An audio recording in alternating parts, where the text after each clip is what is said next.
at this point, I was dating a chick that was a stripper, and we're living together, and she ends up telling me, you know, you should be a mortgage broker. About the same time, she started saying, listen, you should do this. You'd be great at this. I'm not doing well. All my credit cards are jacked up.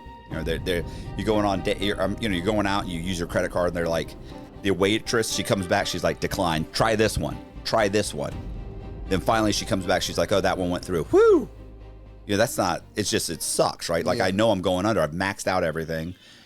And so I decided to go ahead and be a mortgage broker, and I went ahead and took the test, and I got a job working for a company called Eagle Lending. And then, you know, I immediately started, you know, calling people, putting up signs, putting ads in, and there was something called the Flyer magazine. I don't think they have it anymore. I haven't seen one, but I know a magazine you're talking about. They used to be in all the gas stations, all the local stores. Right, and you could, for like $150, you can put an ad in. Put a little half-page, quarter-page ad. Said good credit, bad credit, no problem. Call now. Home loans available.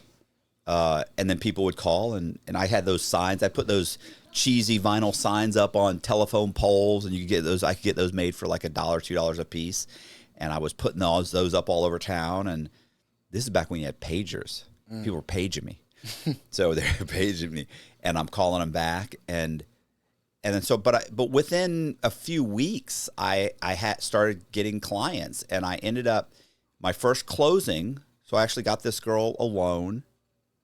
And before you sent the file off to underwriting to get her the loan, you had to give it to your manager. And my manager was looking through the document. And as she's looking through the document, she noticed that one document, there was something wrong with it. And so she looked at me and she told me that your borrower was 30 days late on her rent in the last 2 years. And I was like, oh shit, you know, that's a deal killer. It's done. And she said, if I was you, I would white out the 30-day late, and I'd send it into underwriting. Make a copy, send it into underwriting. Nobody will ever catch it. And so I did that. And 3-4 days later, we get a phone call. I get a phone call from underwriting, and they say, hey, you're ready to close. And this is with whiteout, like the actual? Yeah, I just whited out the 30-day late. It said, okay, you know, like in July of last year, she was 30 days late on her rent. And I just whited it out. So now it looks like she has no 30 days late. And so it went through underwriting, and they caught it. I mean, because I made a copy of it, so you don't see the whiteout. Yeah, you don't see the whiteout. And 4 or 5 days later, we closed, and I got a check for like $3,500. And I was thrilled. You know, that was great. That caught my car payment up, made a little bit of payments on my credit cards. This is probably 1999. Okay. Latter part of 1999. So in 1999, $3,500. Let's just talk about $3,500 in 1999. It's like getting a check for like $6,000, $7,000. Exactly. Like that's like you know. So you do that, and you basically get comfortable. Yeah. You do it again. Yeah. I do it again.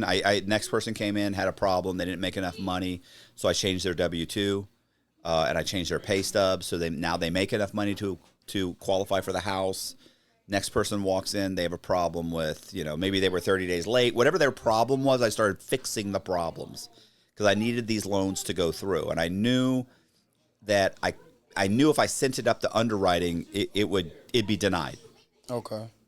And so I just started fixing everything. Like if they needed to have a certain amount of money in the bank, when you send off a document to a verification of deposit off to their bank and you get it back and you look at it, you could tell they don't have enough money to close on the house.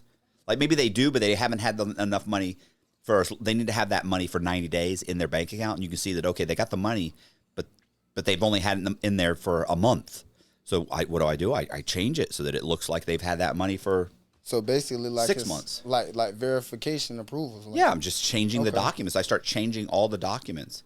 I got to a point where if you had, let's say you made payments on your rent.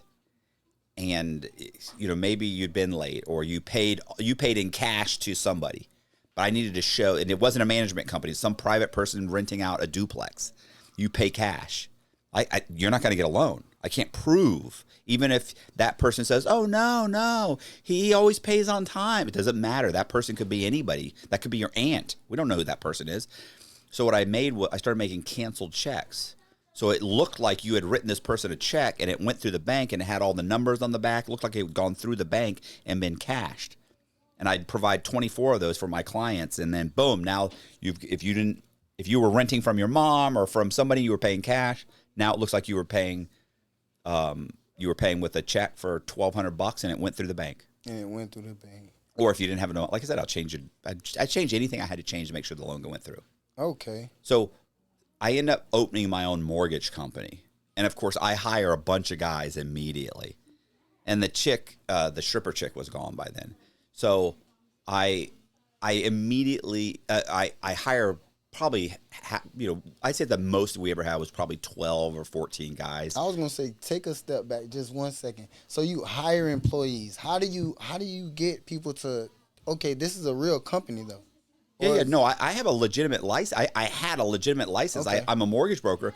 Back then, you could just pay an extra $350, and you became what's called a brokerage business owner. So you're now a broker. Okay, that's what I was going to ask. Right. So now I'm a licensed brokerage business, and I'm allowed to hire other mortgage brokers to work underneath me. Because as a mortgage broker, you can't just close loans. You have to work under somebody. Yeah, you got to work under somebody. Now it's more difficult. Back then, you just paid an extra $350. Like you could literally get your license and as to be a mortgage broker, pay an extra $350, and now you're a brokerage business. Wow, you could hire people. See, you just put me on something. I ain't know that. I mean, there's lots of things. Because it's now like I'm going off of what the rules are now. Well, there's lots of things that are like that. Yeah. Like for instance, these pill mills. Mm-hmm.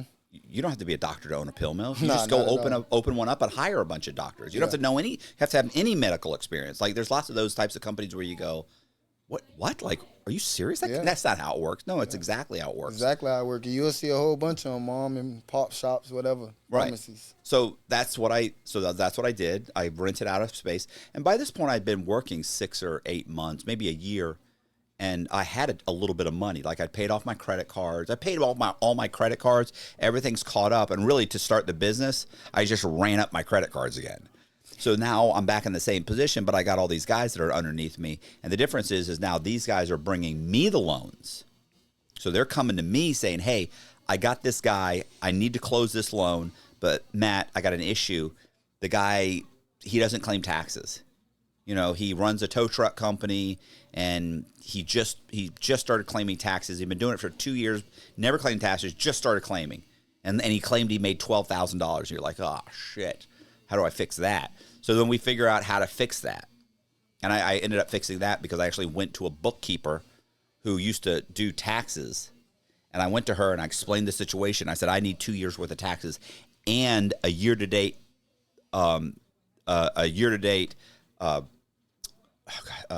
P&L. And she's like, okay, I can do that. She's like, oh, it's going to be $25 for each year. It's 50. So it's going to be $60. No problem. Give her $60. Come back a couple hours later. She's got them all printed out. Everything looks legit. Bring them, send them into the underwriters. They say, oh, yeah, perfect. Guy's got his own. And keep in mind, too, you could call him. Somebody would answer the phone. It was like AAA, towing or whatever.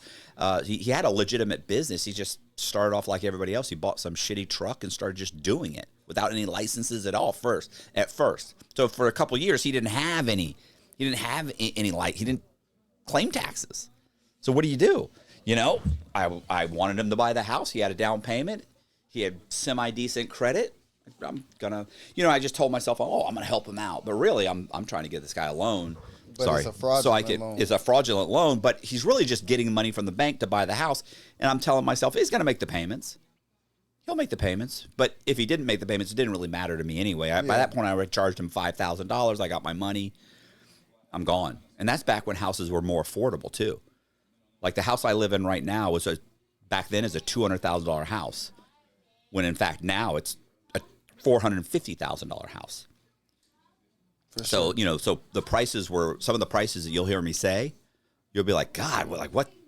Where do you buy a house for $50,000? It's like, yeah, they were all throughout Ybor City. You could buy a house for $50,000. Yeah, those same houses are $250,000. Yeah, I was just about to say, now them same houses $250,000, yeah. $300,000, maybe $400,000. And they're like right still now, shitholes. Do you know that whole backside of Ybor is high rises? Yeah, high rises, big high rises. But okay, owning your own company, how are you paying your employees? You know what I'm saying? If it's a basically it's real business, but you guys are doing fraudulent work. Right, but I mean, they're still charging. They're still charging people. Like, I mean, they're like, you come in and they pull your credit and they look over the whole thing, and you have to have 2 years taxes. But are your employees getting W-2s? Are your employees? Oh yeah, no, I'm just cutting them. I'm 1099ing them. Oh, that's what I was gonna ask. Are they getting 1099? No, they're strictly commission. I'm just cutting them a check. Okay. And then at the end of the year, I tell them, hey, I paid you $145,000 last year. You know, here's your 1099. You need to go ahead and pay taxes on that. Okay. Creating a fake bank. Right. The Bank of Ybor. Yeah, I created. That. How did you create a fake bank? Well, all it really is a website. Keep in mind, back then, like right now, you can go to Wix. You can go to. There's a ton of these. There's a ton of these online forums, right? That you can go to, these websites that will help you build your own website. But by this point, we're talking about like 2000, 2001. Mm-hmm. So think about it like this, that in 2000, GoDaddy had come out with the first do-it-yourself website. So you didn't have to hire a website designer. You could go on their website and you could just pay a fee and you could design your own website and you could get your own domain name and connect it to the website. And now I built a website. So I took one of their dummy like templates. Yeah, templates. Yeah. And I went in and I built my own website called Bank of Ybor City. It was Bank of Ybor, really. Sorry, Bank of Ybor. And then if you went to Bank of Ybor, then my website came up and it looked like a regular bank. So you could go there, check it out. It had the phone number. If you called the phone number, it went to a cell phone that was located behind my desk. It's sitting on my credentials on the back of my desk. Probably had a half a dozen to a dozen at any given time. Cell phones just sitting there, and I would paste whatever it was for. So if it rang, I could pick it up and I'd look and I look at the phone and go, okay. And then I answer the phone. I'd say, let's say it was a business that I'm not running, but it's a fake business. And I answer the phone. I'd say, hey, Express Tax Services, how may I help you? And you got that voice, man. Like you got that voice, bro. Like it sounds like you feel me, like a prompter. Like it sounds, it's very, it's very legit, and it's very legit too. It sounds, sure.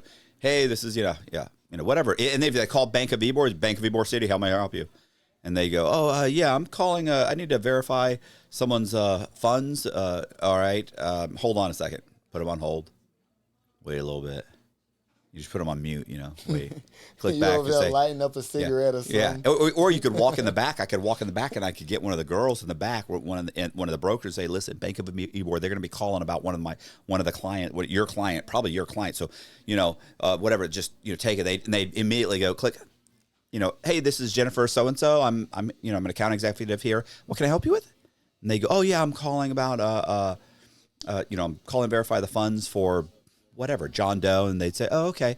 Do you have his, have you sent a verification of, I'm assuming this is for what? Is this for a mortgage? Is it for, they go, no, he's buying a house. We're just verifying his down payment. Okay, great. Can you give me his account number?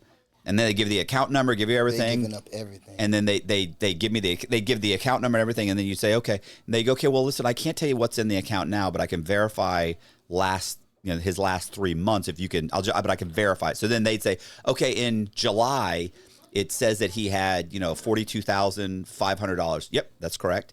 And then it says and then they name them off and they go, yep, that's correct. They go, okay, well, thank you very much. What's your name? And she say, oh, my name is Susan, Johnson or whatever. Okay, thank you. Hang up the phone. They just verify it. Really, all they did was call a cell phone and there's a dummy website. The whole time. And they believe the whole thing. They believe all of it's true.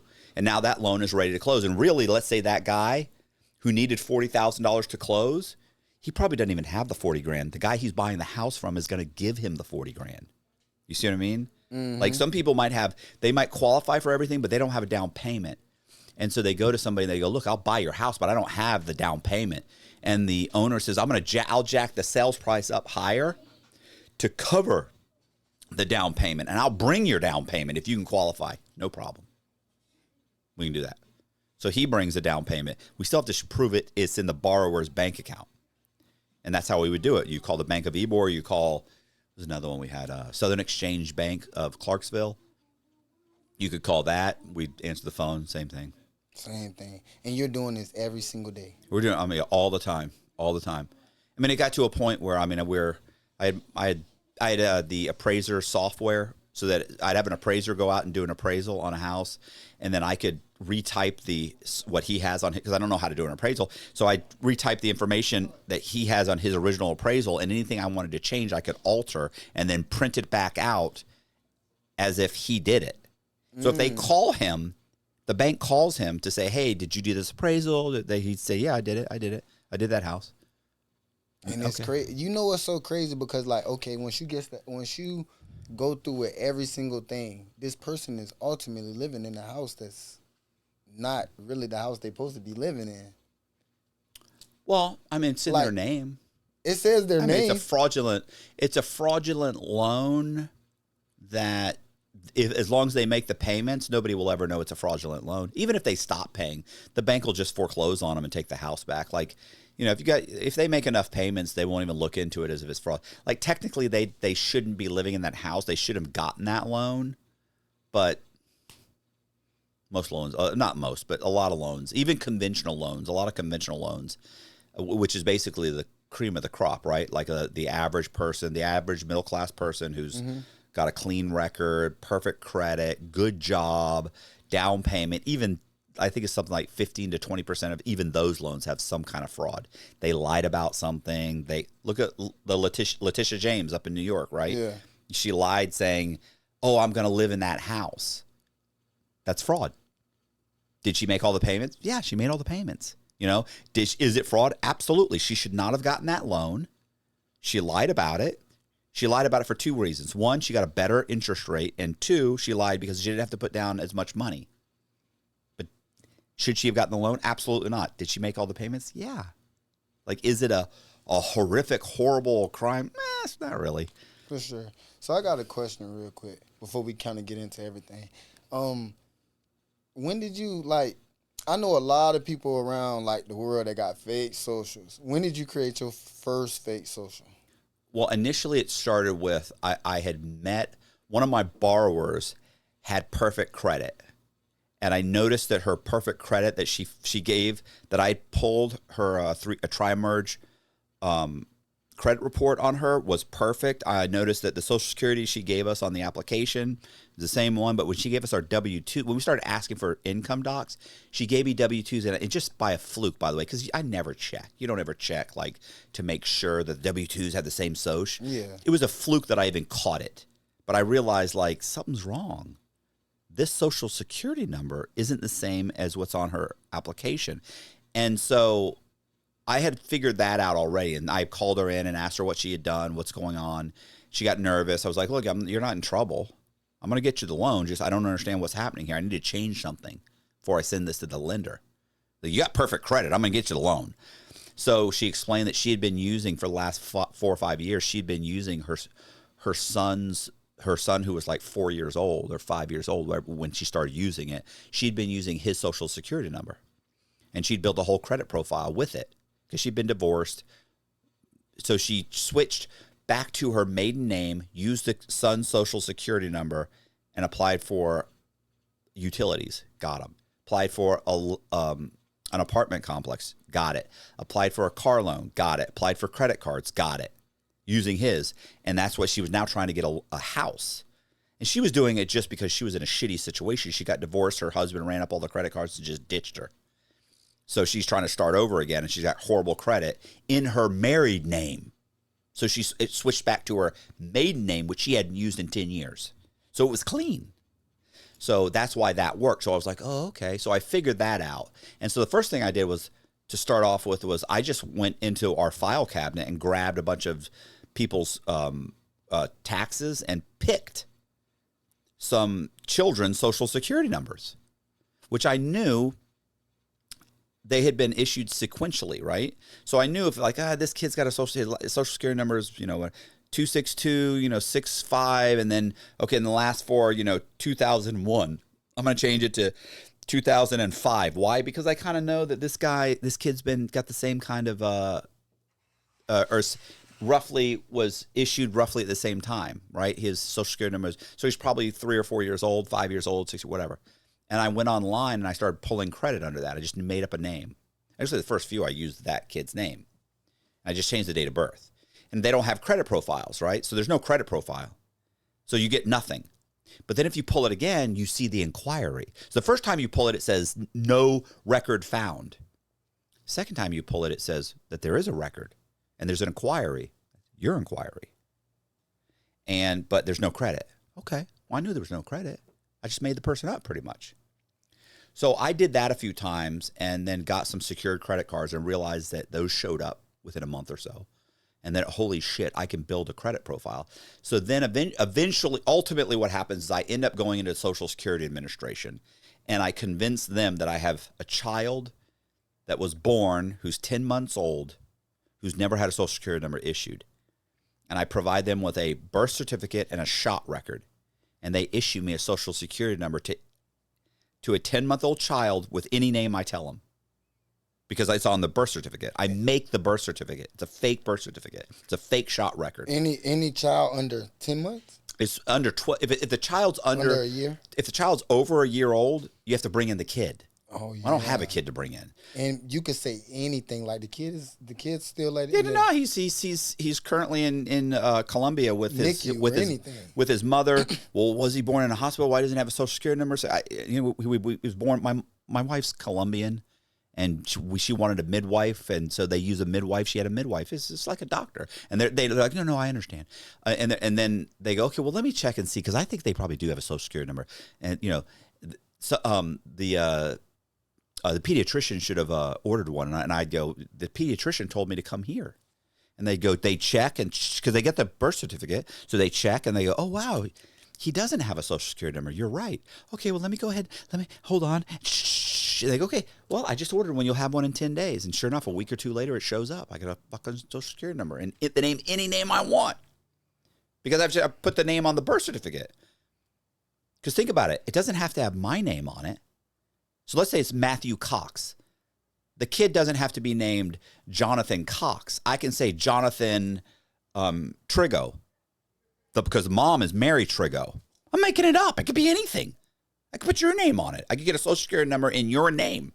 Then go get credit cards in your name, use your birth certificate with a different address, and I could build a complete synthetic identity with your exact name. Then I could take your credit card and go buy whatever I want to buy. I'm not credit card, sorry. Then I could take your driver's license and go buy whatever I want to buy. I'd have a completely different because they would never mesh together because I have a different address.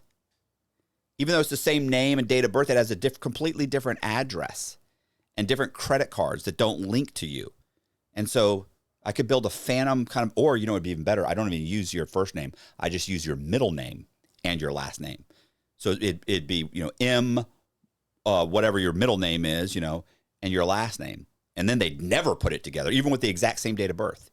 Even if we were in the same city, have a complete phantom, or we used to call them phantom, complete synthetic identity. Do whatever I want to do. Yes, you could take it and do whatever you want. You could go rent a car, because if they asked you, you pull out your driver's license. But it didn't really matter. That didn't really matter because eventually I ended up being able to take those. I would get the Social Security card, the credit cards, build a perfect credit history. After 6 months, the kids would have 700 credit scores. And kids, they're not kids, they're whatever, the synthetic identities. Could then take a birth certificate, change the birth certificate again, make another one saying the kid's 33 years old, and I could go into the DMV. They would issue me an ID in the name of the kid. Now I've got a state-issued ID. I can go into the bank. I can open up a bank account. I've got 3 credit cards. I can buy houses in that kid's name. Everything. Yeah, and I seen, and that's crazy. Like I seen that it said that you had $40 million in bad loans before you ever we did $40 million in bad loans. Got in trouble before I even got in trouble. That's what I'm saying. Before you ever got in trouble. Yeah. So because the total I argued with the government. Total was like $55 million is what we ended up arguing. I mean, so you're telling the government no, it wasn't 40, it was 55. No, the government, when I got caught, were saying that they were just trying to say me personally. I was responsible for like 21 million or 26 million was the first number they came up with. We argued it down to like 21. Then we argued it down to like 15. Then we got it.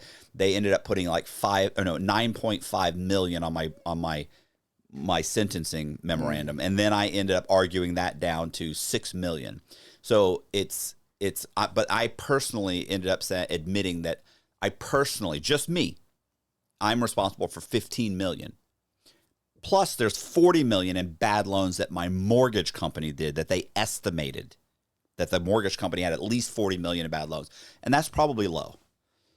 But we never had to get into it, because I admitted, I did it, I pled guilty, so they stopped.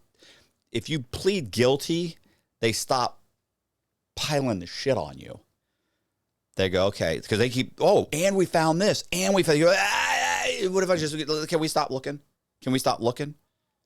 What's it going to end up being? 60 million, 70? And by the way, those bad loans, they're not really bad loans, right? Like these people, a lot of these people made the payments. Made the money, yeah. Right. So they're saying, it's this. It's like saying the Letitia James thing.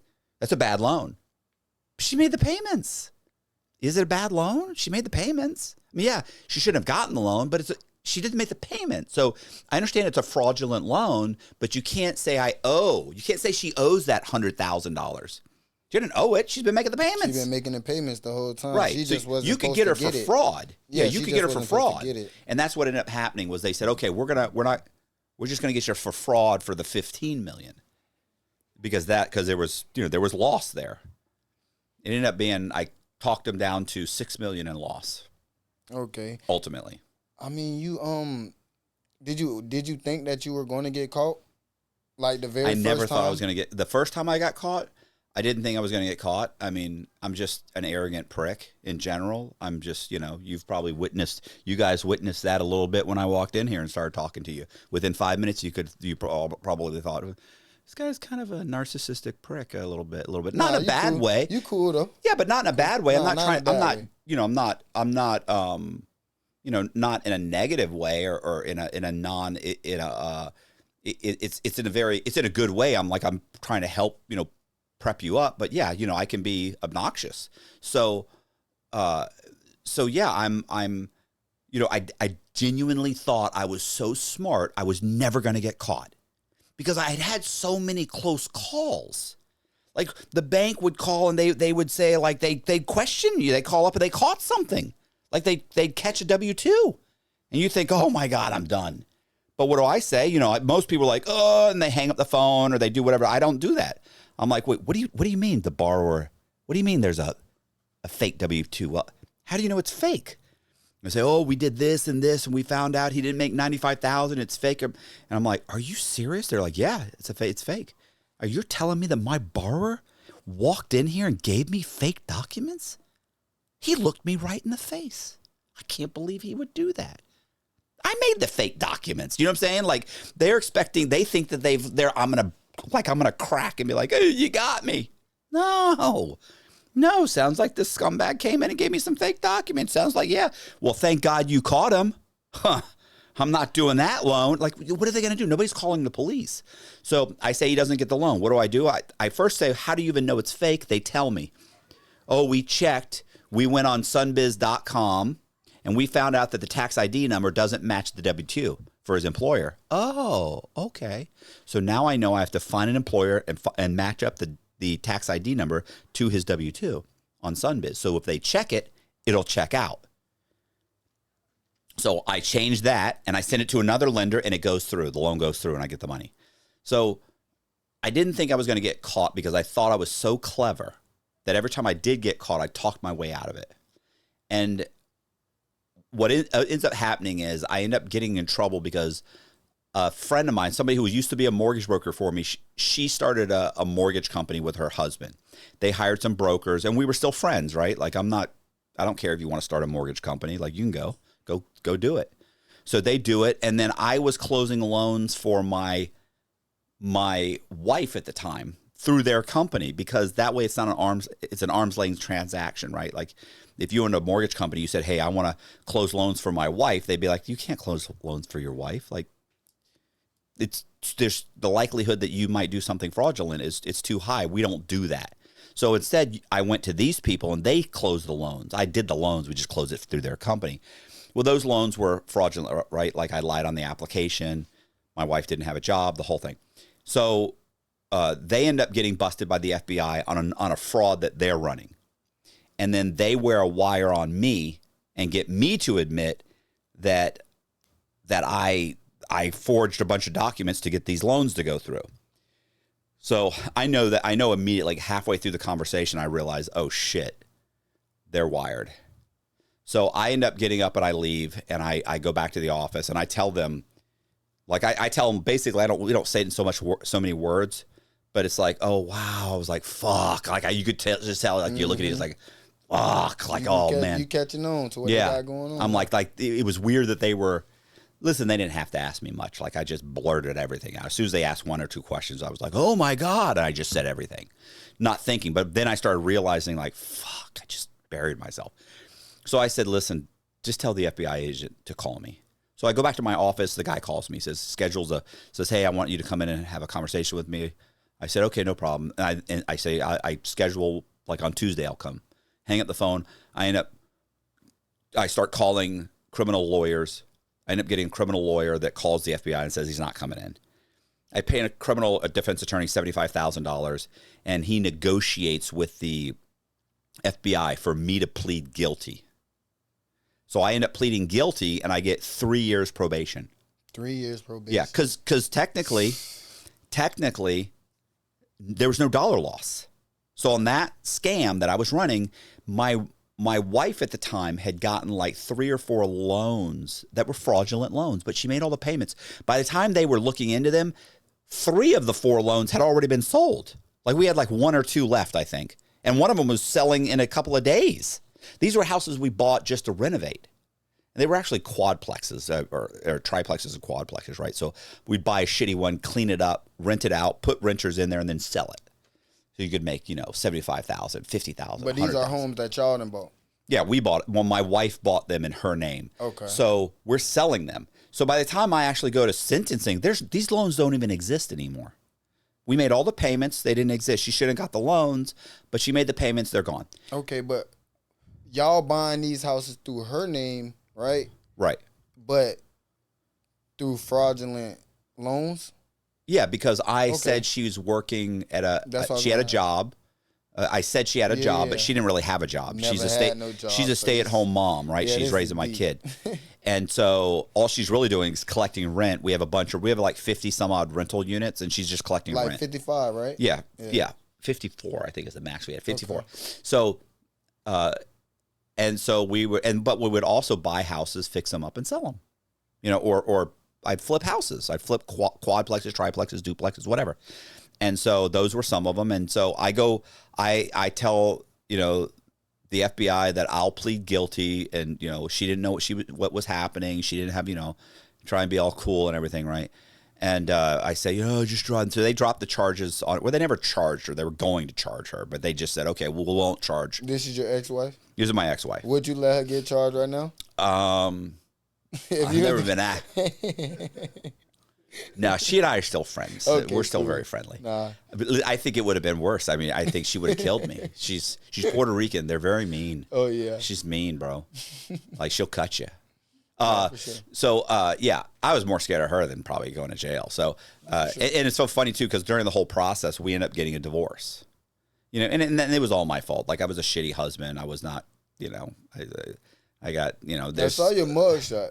There's all these hot chicks coming in and out. Oh yeah, well, there's all these hot chicks coming in and out of the fucking office. Like it was and I was 31, 32 years old. Like it was too young to be. It was too much. I was just in general just a scoundrel. So we end up getting divorced, but I can't run the mortgage company anymore. So because I can't run the mortgage company because now I'm a felon. I sell the mortgage company to a buddy of mine who's a CPA. He starts running the mortgage company. And I decide I'm going to start a development company. I'm going to go into Ybor City. I'm going to start buying up vacant land and building new structures, right? New buildings. I think we built 2. We plans to build, hundreds, but that didn't work out. So I asked to get the money, I was going to start renovating houses and selling them. But I wasn't going to renovate them to people, because the kind of people that were buying houses in Ybor City at that time, they didn't qualify for loans, right? They were horrible. They had horrible credit, or they barely stayed on their job for 6 months or a year or whatever. They had bad credit. They didn't have a down payment. So I said, you know what? I know how I can make synthetic identities, so I should probably just start making synthetic identities. So I started making synthetic identities that have perfect credit. And it's still in the year of 2002 after your 2001, 2002, yeah. After your sentence to probation. Oh, yeah, I'm on probation. You're thinking about making synthetic identities. Yeah, but as I was about to plead guilty, I was already making them. Oh, man. Yeah, I knew I wasn't going to stop committing fraud. Okay. So what ends up happening is I go in and I start buying houses in Ybor City for like $50,000 a piece, and I do minimal renovations to the outside of the house, just clean them up. Nothing to the inside of the house. But you could buy a house for $50,000. If you buy a house for $50,000, the taxes on those, so they're called dock stamps. So the dock stamps on that, you pay $300. If you buy a house for $50,000, you pay $350. If you pay an extra $350, that sale shows up as a $100,000 sale. So I paid an extra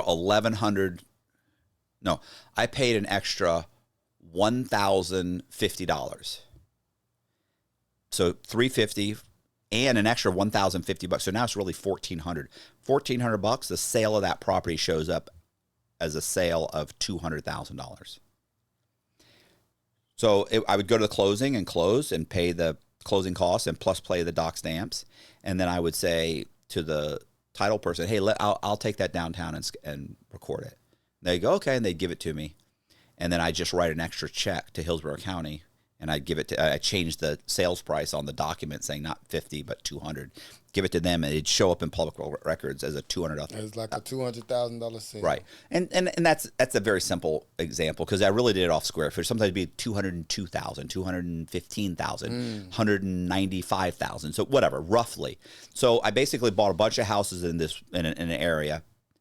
The FBI said I bought like 109 houses, but that's not true. That's an exaggeration. It was nowhere near that much. I was going to ask that. No, it's not true. They basically anything that had my name on it, they said was fraud at that point, which was true. But this isn't true. Like the synthetic identities, it wasn't that many.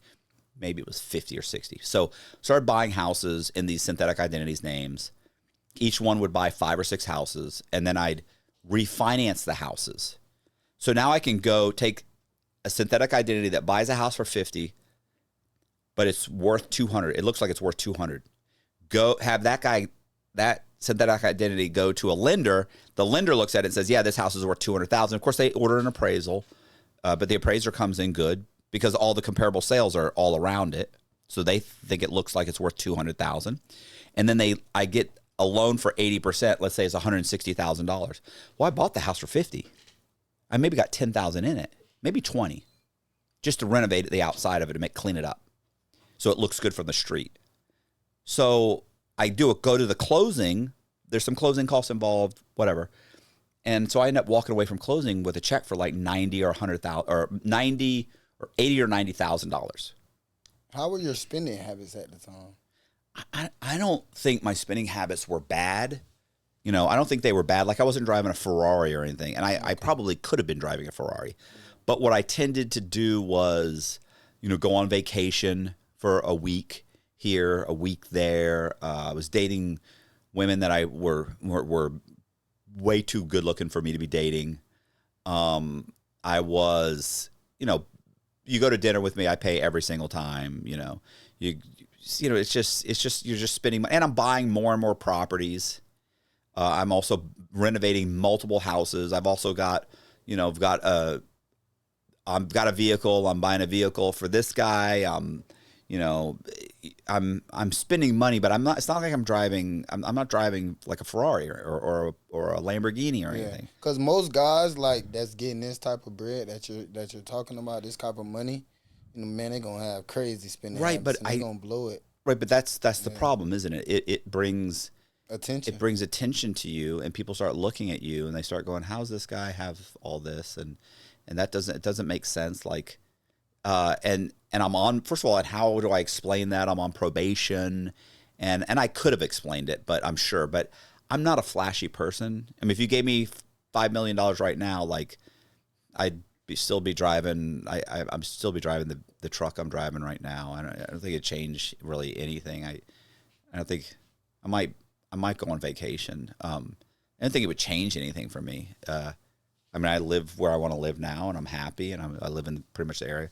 You know what? I'd probably buy some cheap land in Land of maybe Land of Lakes or something, and build a house, but it wouldn't be too crazy. It just wouldn't change much. Okay, it just wouldn't change me much. I'm just not. Yeah, I don't want to drive. I don't want to drive a Lamborghini. I was just trying to see what your spending habits was at that time, because people go crazy. Yeah, they go. But I mean, that's the problem is they do go nuts. I mean, I was already making enough bad decisions.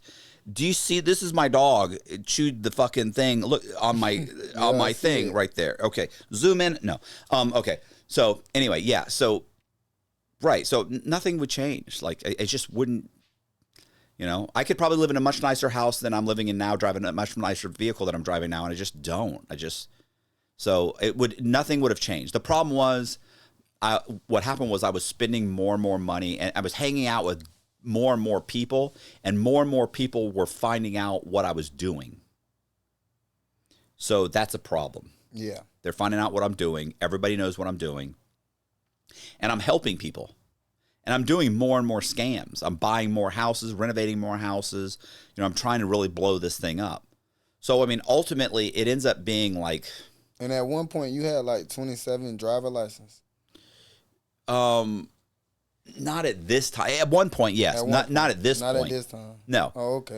Ultimately, I had 26... Yeah, but... 26 or 27 driver's license issued by state DMVs, and that's crazy. Issued by saying that, like the state of South Carolina, North Carolina, Tennessee, Alabama, Florida, like they're all issuing me. I could walk right in and get one, just with fake docs and synthetic identities, or maybe it wouldn't be a synthetic identity because as you'll hear in a second, at some point the FBI comes to get me. Right. At some point, what happens is I start helping a friend of mine named Travis. He comes to me. He's like, "Man, I need to make some money. I know what you're." This is after the e-board thing and everything. Yeah, I'm buying houses. Like I'm buying these houses. Like we're buying every one of these synthetic identities is buying at least 5 houses. So we're buying at least 5 houses, sometimes 6 houses, borrowing $190,000 on each house. Plus, I'm getting credit cards. I'm getting personal loans. So we're basically, each one of these guys is worth about $1 million. So although it costs, let's say 40 or 50, so each one of them makes a profit of, let's say 600,000. So, so people clearly, they start to realize you're driving an Audi TT Quattro, you're got a Mercedes, you're buying, everything for everybody. And so one of my buddies who's struggling comes to me and he says, he had just had a business that went under, and he says, "Listen, I need some help. I need to do something. I know what you're doing, this and that." Because pretty much everybody does, because I have a big mouth. So they all kind of know. And he'd borrowed money from me here and there, and I'd given him some work here and there. And especially on some of these houses you buy, he's trimming trees and doing stuff. So he knows, he comes to me and he says, "Look, man, can you help me out?" And I go, "Sure." So I create a synthetic identity. I tell him we'll run a scam in Orlando. And so we run a scam in Orlando, and it's a long story, but he ends up getting caught in a bank in Orlando doing something I told him not to do, which is connected to a scam that I was running with another friend of mine in Clearwater. So this chick's running a scam in Clearwater with my help. He's running one with my help. I'm just kind of managing them. She ends up, it wasn't even her fault really, but she ends up getting a title agent. She goes to a closing, signs all the docs. Title agent says she doesn't look like the picture on her driver's license, when in fact it was actually her. Does that make sense? Like, it's you. It is you. It's not your name, but that's a picture of you. She's telling her this isn't a picture of you. And she's like, "What are you talking about? Like, that's me. It's her.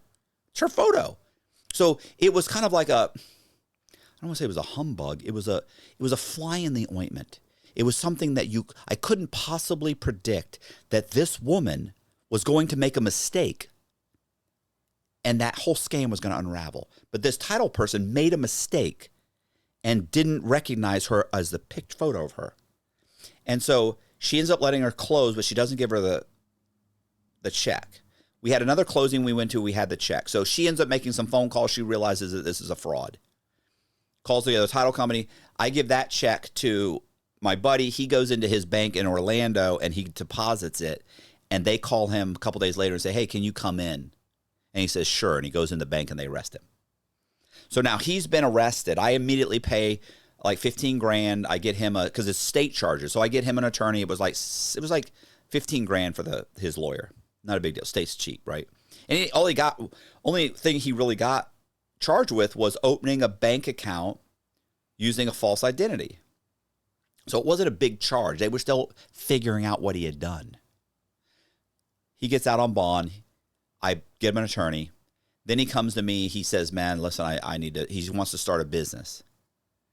Right? He's like, I'm not going to tell on you. I'm not going to say anything. I'm my lawyer. I say I might have to do 6 months or a year. Okay. And then what ends up happening is they realize he's stolen like $300,000, $400,000. So now it's like, hey, I might have to pay that back. And I'm like, I got you. I can pay that back. We'll pay that back. Like, we're still going through the process. And then he comes to me. He's like, I want to start a tree trimming business. I'm like, okay. What does that cost? So he starts coming in. I need $5,000 for this. I need $10,000. I end up giving him another 25 grand. He ends up getting me for like 50 or 60 grand for the whole thing. And then, but in reality, he's actually working with a task force the whole time that's now watching me. So while he's fleecing me for money, he's also working with the task force. So what ends up happening is that loan, that's gone bad. I'm still doing my scam. My scam seems to be working pretty well. Like these guys are buying these houses, doing a slight renovation, refinancing them, pulling out $500,000-$600,000 in funds, letting them go into foreclosure. And when they go into foreclosure, the bank doesn't even realize they've been scammed. They just think they lent $180,000 on a house, and the guy made 4 payments, and then he stopped paying, and then we foreclosed on the house, and we put it back on the market for $180,000 to try and get our loan back, and then it didn't work out. Like, they went 3 months later, we lower it to $150,000. Then 3 months later, we lower it to $100,000, and then they sell it for $100,000 because the whole area was shooting up through the roof because of the comparable sales I was creating. So you was basically tapping into the market and making yourself basically more recognizable, more than the higher price in the same area, the competitive person. Yeah, I was driving the prices up. Yeah, that's why I was just about to say, right. You're driving the prices right on up. So now, even if I bought that house for $50,000, put a little bit of work, put a little bit of renovations into it, $10,000 in renovations. Because of the comparable sales, when they foreclosed on the property, they're now selling it for $100,000, for double what I bought it for, with $10,000 in renovations, because the area had shot up through the roof. So the point is, I'm doing that, and one day, a buddy of mine was a sheriff's deputy, I'd done about $2 million worth of mortgages for he and his wife. They come to me and he comes to me and says, "Listen, Matt," he said, "I used to date a chick that was on the Tampa Police, works for the Tampa Police Department." I said, "Okay." He said, "She recently was on a task force." I said, "All right." He goes, "They just gave the task force to the FBI." I said, "All right." And he said, "The task force was on you." He goes, "Do you know somebody that was arrested in Orlando?" And I go, "Yeah." He goes, "Well, that guy's cooperating with the task force. And so they're coming to arrest you. They're going to arrest you any day now." So I was like, holy shit. I know you like, I'm already on probation. Violation of probation, and not just the violation. Yeah, plus more. Plus, I've got 11. At this point, we borrowed like $11 to $12 million, right? So I think it's like 11.5 is what I eventually got it to. But so let's say it's 11.5. So I realized, like, this is a problem. It's a problem for me. So what I decide is I'm going to take off. Like, I'm leaving. You're going to run. Yeah, I can't go to prison. I'm going to prison. So I was like, yeah, I don't, the only thing I know about prison is like Shawshank Redemption. Like, I don't really know. You talk about Shawshank Redemption. You know, like, I don't know. For sure. Right. I mean, I'm not thinking, hey, this is a federal crime and you're going to go to a low security camp or a camp. I don't know. I don't know that. All I know is serious looking prisons. Like, I'm not going to do well there. So I take off on the run. So I go off on the run with this chick that I was dating at the time. Huge mistake. So I go off on the run with her. The Bonnie and Clyde chick? Yeah, she's fucking, what a fucking nightmare that chick is. She actually lives down the street from me. She didn't talk to me, but she's still holding resentment. So we take off on the run. We go to Atlanta. We go to Alpharetta, Georgia, which is like a suburb of Atlanta. And we rent a piece of property in the name, this guy's, I forget what name, in her name. But the guy's name was Michael Shanahan. So I then get an ID made as Michael Shanahan. I then go to public records and I find out he's got like 3 mortgages on the house, right? Like two or three. And I get copies of the mortgages and I create what's called a satisfaction of mortgage. So when you buy a house from Bank of America, you get a loan from Bank of America. Let's say they lend you $200,000. Well, they put a lien on your house in public records. That's how everybody knows you owe them $200,000. Well, what happens when you pay off that lien? How did they notify public records that the lien was paid off? They just send a 1-page document that's notarized that says, hey, this loan was paid off. And they record that. And now anybody that looks at the record of your title of your house says, hey, there was a mortgage that was taken out for $200,000, but 6 months later he paid it off. So now do you owe anything on the house? It looks like it's paid off free and clear. You're still really owe them. They don't know what's happened, right? Like, because I did this. I filed a satisfaction of mortgage on their behalf, but they don't know this has happened. They're never notified.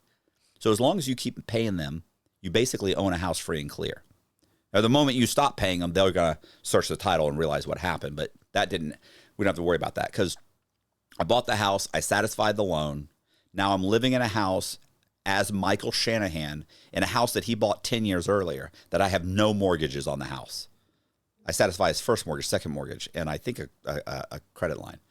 So I satisfy those. I'm living in the house. I then call 3 hard money lenders, which are private lenders that lend their own money. They come out. They all look at the house at different times. They don't know about each other. Schedule 3 different closings with 3 different title companies. Each one of them lends me $150,000 because the house is worth about $200,000. So each one lends me $150,000. So it's roughly $400,000 after closing costs. Like they charge you a bunch of fees and everything. I end up walking away with around $400,000. And so I take off. So I pull that money out in cash, of course, and then I take off. And the Secret Service shows up like a week or 2 later. Because Michael Shanahan, when he doesn't get his mortgage, his rent payment from me, he goes by the house to knock on the door and say, hey, what's going on? Like, you guys, he checks the mailbox and he sees all these fucking letters addressed to him saying that they're going to foreclose on him. And he's like, what the hell's going on? So he, of course, calls the local police. They call the U.S. Secret Service. Secret Service looks into it and they say, oh, wow, yeah, this is a fraud. Matter of fact, we think it might be these guys out of Tampa, Florida. First, they're looking for us. They're calling us John and Jane Doe. But they figured it out pretty quick. So then anyway, I end up going to, where do I go? We go to Charlotte, North Carolina. We rent a condo or an apartment. Sorry. Then I start a scam. At this point, I'm actually start surveying homeless people. I'm really not using the synthetic identities anymore. I'm just surveying homeless people. Yeah, taking their identities. Yeah. So I would I'd go around and I'd say, hey, I work for the Salvation Army, or I'm a statistical surveyor, trying to determine where we place our next homeless facility. Would you mind taking a survey? And they go, no, fuck that. I ain't taking a survey. You go, it pays $20 cash right now. $20 cash right now. And then you flash them the cash. Yep, right now. Put it in the pocket and they go, yeah, man, what do you need? Name, date of birth, social security number, mother's maiden name, where were you? Just dropping it on that. Everything. Boom. Here's $20. Thanks. See ya. You survey a bunch of those guys. I go home. I go online. I'd print out an application to apply for their birth certificate, fill that out, mail it in with $20 or whatever it costs. And then a week later, I get a certified copy of their birth certificate. I register to vote in their name. I get a copy of their social security card. I get their high school transcript certified. And then I can go into any DMV, as long as they never had a driver's license there, and I can get them to issue me a driver's license. At this point, Matt, you done did toddlers. You done did. You done did homeless people. Like next, you gonna tell me you done did dead people. I mean, no, I never did it. No, because the problem with dead people is it's a problem with dead people.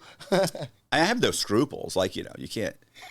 It's you know, it's like a drug dealer coming in and you know they're like they're I never sold to a pregnant person, or I never sold. Stop. You don't know where that dope ended up. You don't fucking know. You sold it to that guy. He might have gone straight and fucking given it to some fucking chick for her EBT card. Yeah. You know what I'm saying? You probably just taken all the fucking money out of those kids' fucking mouths. So come on. You know, you're not. It's just, you know, and there's those people that want to pretend that being a criminal is like noble in some way, right? Like there's a street code and there's ethics involved and there's a, you know, that's just not true. Like it's just, you're just trying to make yourself feel better. No, because sure. In the end, everybody's rolling over on everybody and you're doing horrible things. Like if you really had morality, you just get 2 jobs. You live within your means, you get 2 jobs, you just work harder. And the truth is, you know, I didn't want to work hard. And everybody always says, well, if you work this hard at a regular job, that's not true. No job's going to pay what fraud pays, not as quickly. Yeah. And I didn't want to wait. I was lazy. So the homeless people. Homeless guys. So I'm surveying homeless people, getting their stuff, getting IDs in their name. And I end up surveying this one guy named Gary Sullivan. So I go to Columbia, South Carolina, and I get a real estate agent to drive me around and put contracts on houses. So I get 2 houses, 2 people, homeowners, to owner finance their houses. And these aren't shitty houses either, by the way. These houses are like $250,000. One's like $110,000. One's like $230,000. Those houses now would be like $500,000. I mean, these are nice and brand new subdivisions. Yeah. So we do that. We get the house. I rent these. I get owner financing for these 2 houses. I put money down, $25,000 down on one house, $10,000 on the other. So as Gary Sullivan, which is a homeless guy that lives in Nevada and Vegas, I look legit. I'm putting $25,000 down. You know, see what I'm saying? Like, how would you think? You wouldn't think this is a scam. He just put $25,000 down. What scammer gives you $25,000? So I give him $25,000. I give this guy $10,000. I bought the fucking houses. They're owner financed. I then go downtown and satisfy the loans on the houses. I then borrow 5 mortgages on one house and I get like almost $1 million. And I borrow 4 or 5 on the other house and I get 300 or 400. So I ended up being like $1.3 million I get on these 2 houses. And I start pulling that money out in cash. I got about 7 or 8 or 9 bank accounts, right? I've opened up a bunch of corporations. I've opened up corporate bank accounts in those names, opened up some personal loans in some homeless guys' names. And I just deposit the checks in the various different accounts and start just drawing out the money. And I vary the balances because you can't put $100,000 down and drown and drain the fucking account. They'll shut the account off. But even if that happened, it doesn't matter. All they do is call you in. Hey, we'd like you to come into the bank. Okay, I'll go in the bank. What's up? I have a driver's license issued from South Carolina. I have here's my birth certificate. Here's my shot record. I'm me. Like that. Keep in mind that the person I got whose identity I'm using is a homeless guy that lives under a bridge in North Carolina. I'm in South Carolina. Like there was no Obama phones. You can't get in touch with this guy. Mm-hmm. There's nobody for him to complain to. He can't say this guy stole my identity. He can't. He doesn't even know it. And you can't contact him. So what are you going to do? I've given you all fake documents. They're going to give me the money. Give me my money. They're like, oh, and I've had that happen where they called me and something's wrong. And I had it happen one time in Tennessee. And I went in. What's up? And they said, okay, well, we have an issue. And they told me what the issue was. It looks strange. And I'm like, okay, well, what do you want me to do? And they're like, okay, just wanted to make sure. No, it's fine. Everything's going to be fine. Yeah, you can go ahead and withdraw the money. And okay. But you know what happens most of the time if you're a fraudster and you get a call, can you come in the bank? They don't come in the bank. They go, fuck that. The cops are waiting for me.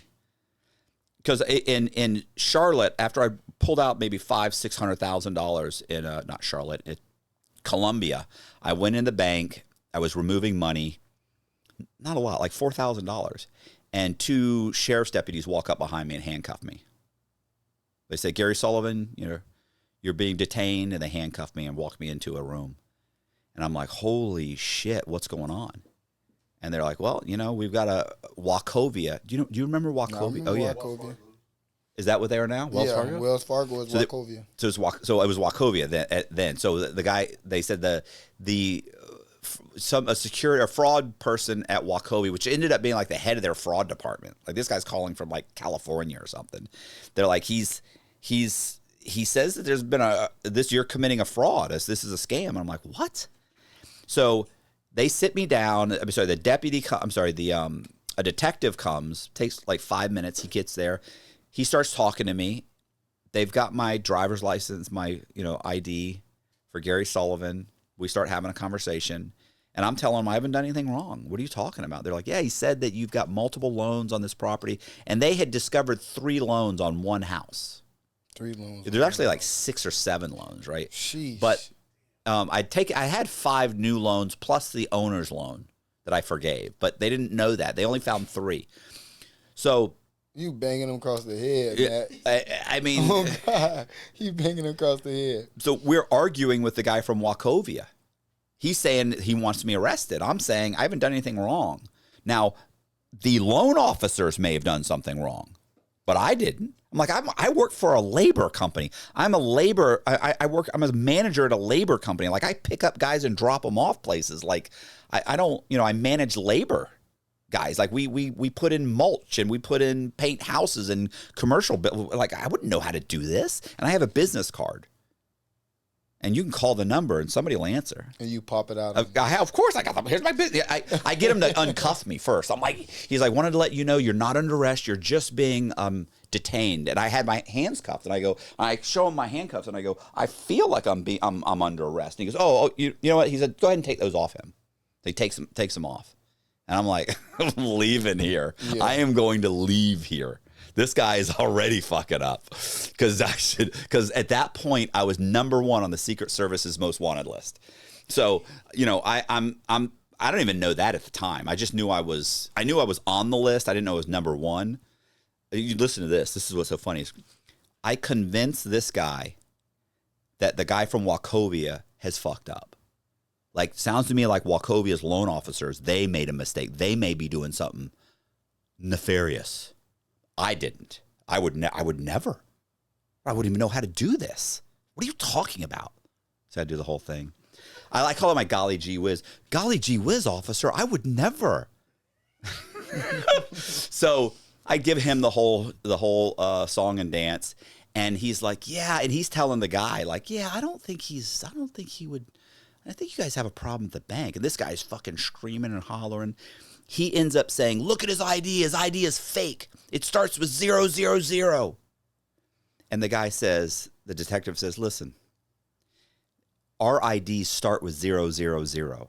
He said he goes, I ran this guy through NCIC. This is Gary Sullivan. And he goes, it's a real ID. And I lean into him and I go, oh, bro, what? Now I'm not Gary Sullivan? I go, come on, man, what are we doing here? What are we doing here? And he goes, I know, Gary, I know. Keep in mind, the guy from Wachovia is spot on. He hasn't said one thing that's wrong. I'm just spinning him. And he goes, so he says, look, Gary, I'm going to have you come down to the police station, fill out a police report. I'm going to talk to the district attorney, and we're going to get this situated. We're going to figure it out. I said, okay. So I jump in the car, follow him down. When I'm driving down to the police station, the girl that I was with, I told you, the psycho, and I really wish she would watch these and hear me call her a psycho. But she was. Listen, this chick was so whacked out of her mind. I had to get her put on like Zoloft because she was bipolar. I mean, I had to get her own apartment. She was insane. So I couldn't be around her. So, I mean, she's the kind of chick that fucking, you wake up at 2 a.m, she's standing over you with like a knife, like wanting to check your phone and shit. And you're like, what are you talking about? We're on the run. Yeah. You're like, I'm on the run. I'm not dating anybody. I'm on the run. You live with me. What are you, just insane. So she calls me while I'm on my way to the police station. She's like, what the fuck's going on? I've been calling you. I said, listen, she goes, I just found out you're number 1 on the Secret Service's most wanted list. I go, listen, man, I got bigger problems. So I was just handcuffed in the bank. I'm on my way to the police station. She's like, what? I was like, yeah, I said, I'm going to fill out a police report. I'm going to leave. And she tells me, get on the interstate. I'm like, are you out of your fucking mind? Like, do it right now. Yeah. Like, what am I going to do? Like, I am driving. I was driving a brand new, this is when they were brand new. Obviously, this is old. This dates me. But it was a brand new Infiniti G35. It had 286 horsepower. It was a great car. It was like 04 or 5? This would be 2000 and, this was, I think it was a 2000 and, probably 2004. It was probably 2004. I was going to say them G35s came out around that time. Yeah. So I want to say this was probably in early 2005. Okay. But it was probably a 2004. So I tell her, listen, man, I got bigger problems. I can't outrace these guys. Like, don't be stupid. Like, I'm not going to outrace a helicopter. Like this. I'm going to fill out the police report. And I do. I go there. I fill out the police report. I leave. He lets me go. I go to 2 more banks and pull out more money. Yeah. I then get in my car. Because one of the third bank I went to, like the bank person, like they knew there was something wrong. Like 2 people tried to go for the phone, and I turned around. I was like, this feels wrong. Get in my car and leave. And so I drive back to Charlotte, and then I pack up all my shit. And she had already relocated. This chick's name was Becky. She already relocated to Houston. So I go to Houston, unpack all my shit. She and I get into a huge fucking fight. And I end up giving her like $500,000, and I take $100,000 and I leave. I just dish her. Damn. You know, I tried to get her to split it with me. It's so funny too because you say you tried to get her to split your money with you. Yeah, well, keep in mind she's on the run at this point. Like she's wanted too. She's wanted to. I already know. And she's arguing with me that like you can go somewhere else and you'll make more money. But listen, I won't. I always remember this is when I knew I was like I'm not like a normal criminal. Like I'm a criminal to a degree, but I remember telling my story when I was in prison. And there's these 2 guys, and I'm telling the story, and the first thing they said was, "Why don't you just kill her?" That too. And I thought I was going to ask you next. I'm not killing anybody. I was like kill her. Like I was like, I'm not killing anybody. Like, what are you talking about? And they're like, bro, $500,000. I was like, I'll just steal more money. I'm not gonna kill anybody. You talk about steal more money. It's either I would have left her be or did what they said. Yeah, well, here's the problem is that if I couldn't. You couldn't let her be because right. She was basically saying like, if you leave here with that money, I'm just calling the police. Exactly. And she was so crazy, she would have. Like we'd had the cops called multiple times to our apartment just because she's screaming at the top of her lungs that she's going to call the police. Well, no, just in general. Like you get into an argument and she'd just start 2:00 in the morning in a high rise in downtown Charlotte. Surrounded by people, everybody's got money, and you're screaming like a lunatic. Like they're not going to knock on the door; they're calling the police. And this happened multiple times. And I would always grab my bag and leave, and then the cops would show up. And in Charlotte at that time, I don't know if it's still like that. They told her multiple times, like, you understand, you have a domestic violence. If there's 2 people here, somebody's got to go to the police. So that's why I would always leave. And she'd be like, I know, I'm so sorry. And she'd calm down by that point. By the time they got there, she was calm.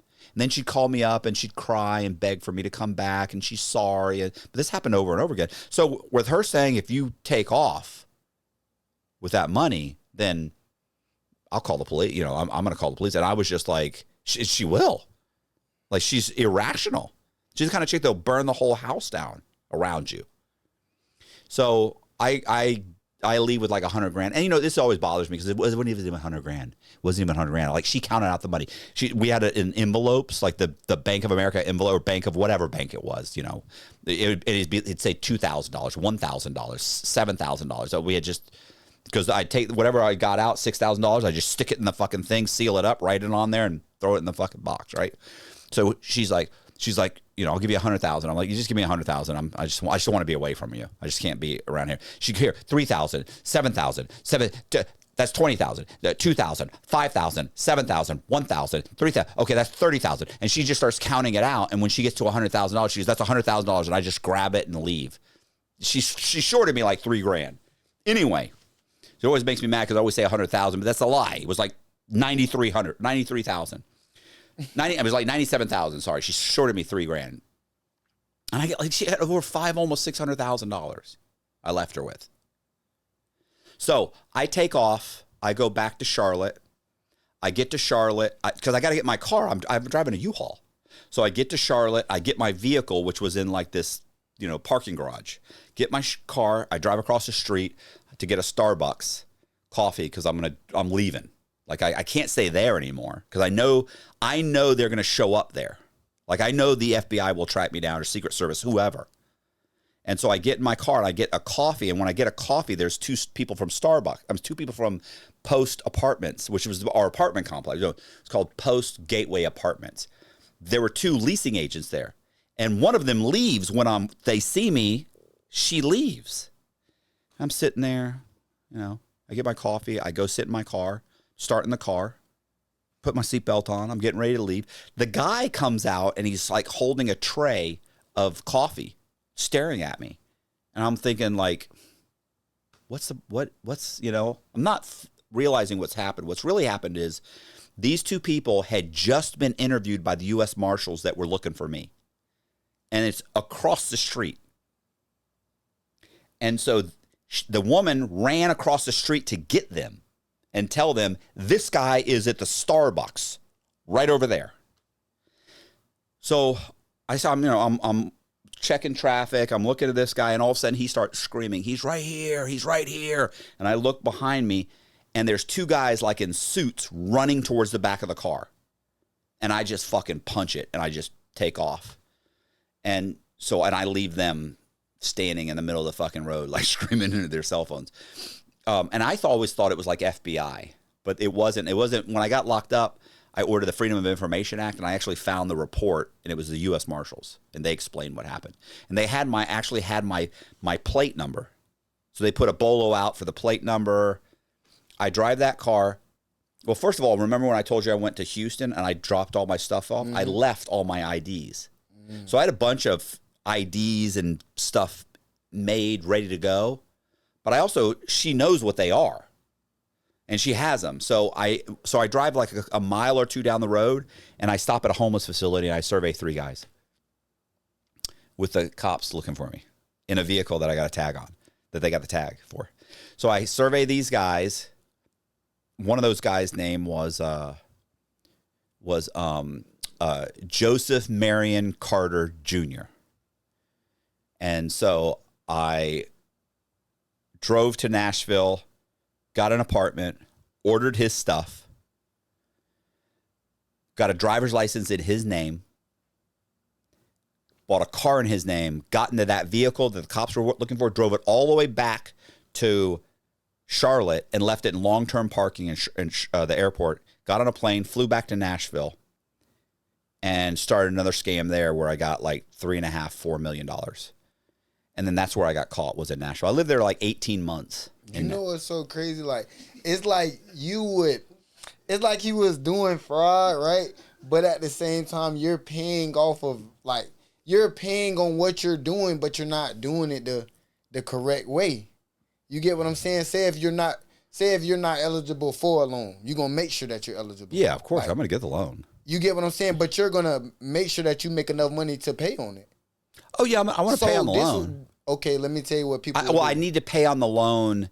I need to pay on the loan until I get all the money out, and then of course I don't pay. Then I just leave. Okay, that's what I was going to ask. I'm not paying forever. No, if I borrow $500,000 on a house that's worth $100,000, I'm going to pull all that out in cash and keep making the payments until you're ready to go. And then once I got the $500,000, I'm changing locations. Then I stop paying, and then those 5 lenders start to foreclose on that property, and then they realize, like, wait a second, this guy was fraud. Yeah, I'm supposed to be a first mortgage, and I realize there's 3 other first mortgages, and wait, one just showed up behind me. Like, hey, how can 5 of us be foreclosing on one property? Then they call the police. They realize what's happened. They track it all down. The cops say, yeah, the guy he refinanced it and pulled out the money and took off. Okay, so before you talk about the Tennessee situation, you attempted to cash a check in somebody named Scott name? oh, Scott Cugno. He still won't talk to me. So this is a guy that I wouldn't either. Why? I'm sure it's fine. You try to do a fraudulent check in my name. I wouldn't. No, I did. I didn't try. Well, you did. I did like 400,000. I got like 400,000 in cash checks. I wouldn't talk to you neither. It's fine. I want to apologize. I'm sorry. I feel bad. So I actually know this guy. When I took off on the run, he was the only person's identification that I actually knew, and I actually had a file with his. He was an account executive who used to come into the office, and we actually did a purchase for him.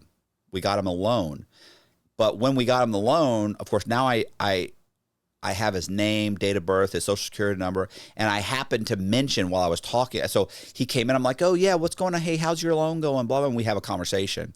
And during the course of that conversation, I end up getting him to tell me what his mother's maiden name is. So, I just a genealogy, like I'm like, oh, Cugno, like, is that English? Or he's like, no, it's actually whatever. Says something else. I'm like, well, is your mom German? Is your mom? And I'm like, what's your mom's maiden name? And he's like, oh, it's such and such, and just tells it to me. I'm like, okay. I'm like, were you born? So what, were you born in Germany? Were you born? He's like, no, I was born right here in Hillsborough County. Okay. And then how he started talking. I've already got everything I need to know. So I collected everything. Yeah, I've got everything. So at that point, it's just like, okay, he tells me some funny story about his parents meeting. I'm like, oh, it's a nice story. And then I get up and I write down, with the mother's maiden name, the this, the then I write down, I order all of his documents. So when I took off, I actually was able to go and get an ID in his name. I was able to open up bank accounts in his name. The first driver's license I got was in his name before I started surveying the homeless people. There was a real person, was Scott Cugno. So I'm opening up bank accounts and I'm getting checks written from when I go to a closing. I would have checks written to Scott Cugno and deposit those in his account and pull money out. And I'd also have lots of just checks. So I could cash checks in his name. So at one point, I think it was the U.S. Marshals, might have been the FBI, showed up at his house one day with a photo of me. And they said, hey, are you Scott Cugno? He's like, yeah. And they said, do you know who this person is? And he goes, that's Matt Cox. And they're like, why? And they said, well, he cashed about $400,000 in your name. And they were like, do you have any idea where he is? He's like, absolutely no idea. And I've tried to reach out to him before. I've reached out to him on Facebook and stuff. And he's just not interested. He never responds. And then a mutual friend of ours one time, I said, hey man, I've reached out to Scott several times. I see what he's up to. And he's like, yeah, he didn't want to talk to you. And I'm like, why? I don't. He's like, come on, man. You know. He had to go get all his stuff straightened again. It's fine. He's fine. Yeah, he had to get it all clear because, boy, he probably ran his shit up. No, I didn't. I just cashed some checks in his name, and it's proven that I did it. Like I got arrested for. Yeah, so it's not like, hey, the government thinks that he made $400,000. It's obvious I didn't make for it. You can see there's multiple. Police reports, FBI 302s, Secret Service documents, everything that shows that this guy stole my name and cashed a bunch of checks in my name. Okay. So yeah, he's fine. He's just holding resentment. It's not good for him. No. It's not good for him. It's bad for the soul. You got to be able to talk. And I'm more than happy to apologize. For sure. So how did the feds get on you in Tennessee ultimately? So Becky got caught. Okay. So Becky got caught, and she explained, hey, here's who he is. I actually had a dog at the time. Told him the name of the dog. Told him the name of the dog. Man, bro. Name of the dog was Pinky. Pinky, like Pinky in the Brain. Remember Pinky in the Brain? So she tells him like everything. Like he goes to Starbucks, he this, he that. He does this. He does, tells him everything. And she ends up getting a lawyer. The fuck's going on with my pants? So she ends up getting a lawyer, and that lawyer gets her on Dateline. So they do a whole thing on Dateline, and in the Dateline, it's not like this anymore, but there was a time, how there's trends, right? So the trend at the time for about 5 or 6 years during this period was that we need to protect single mothers. Got to protect single mothers. Mm-hmm. They're vulnerable. Mm-hmm. Nobody cares about single mothers. She's running around with child. Right. So Dateline does a whole thing where basically they're like, Mr. Cox would target single mothers. He would convince them to fall in love with him, convince them to commit fraud for him, and then he'd take off with the money. I was like, are you fucking insane? Like every chick that was involved, and there was more men that were, there were only 2 or 3 women that were involved at all.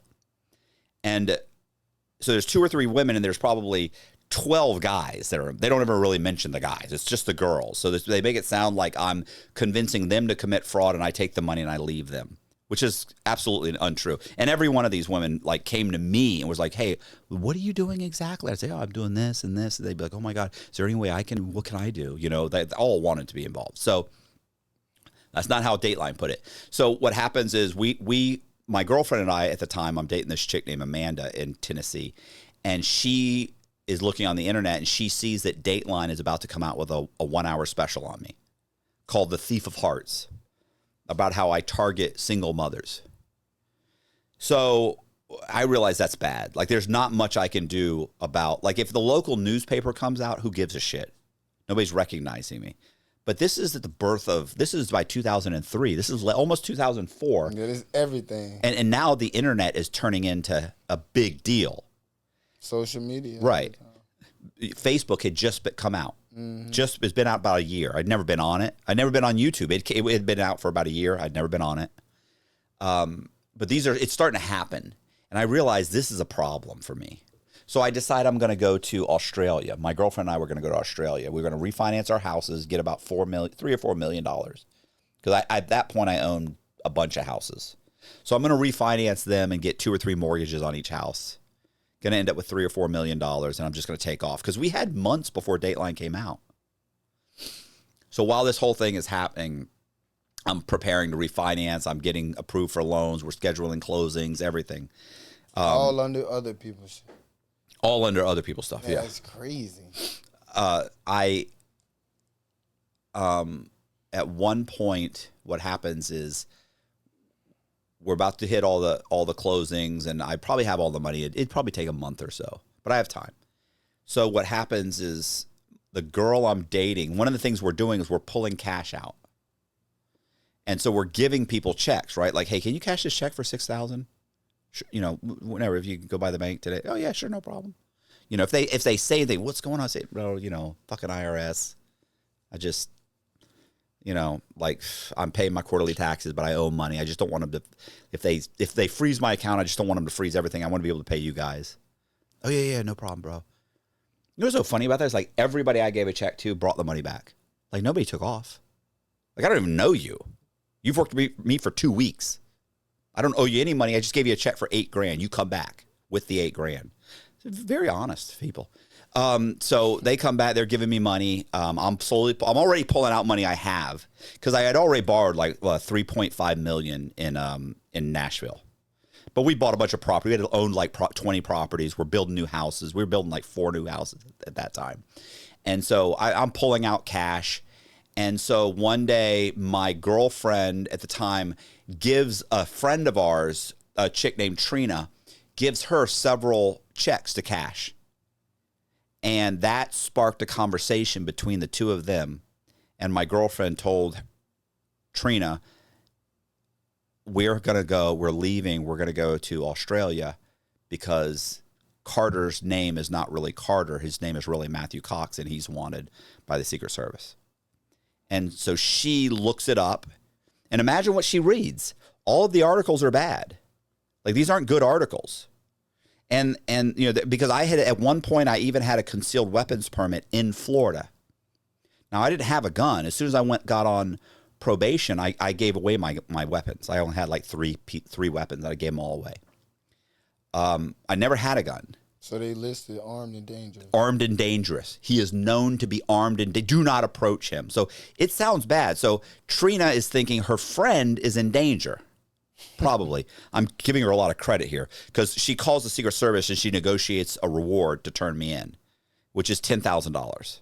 Can you imagine if she'd come to me and said, listen, I'm going to turn you in unless you give me $500,000 right now? I'd be like, well, of course. I don't know why I didn't offer the $500,000. I'm embarrassed that you even had to suggest it, Trina. Let me get the $500,000 right now. It's under my bed. I'd have given her $500,000 just to give me a 10-minute head start. I'd have given her every dime I had for a 10-minute head start.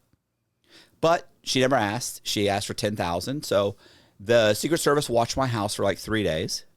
And then one day I pull up and go in my house, and they pull up on their cars and in their trucks and their the SUVs and they get on the ground, and I have to get down. I drop on the ground, and they handcuff me and they pick me up and they brush me off and they say, "Hey, Mr. Cox, how are you doing?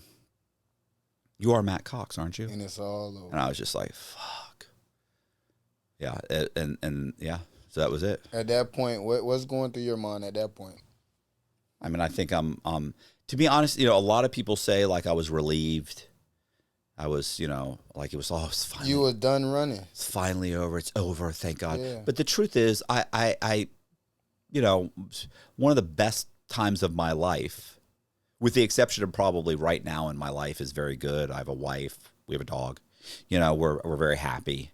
The YouTube channel is going great. Like things are going good, with the exception of probably this time in my life. Being on the run was probably one of the best parts of my life. Like it was great. And how many years you was on the run? 3 years. 3 years. But I remember what I was thinking, because the whole week I wanted to see the movie Casino Royale with Daniel Craig.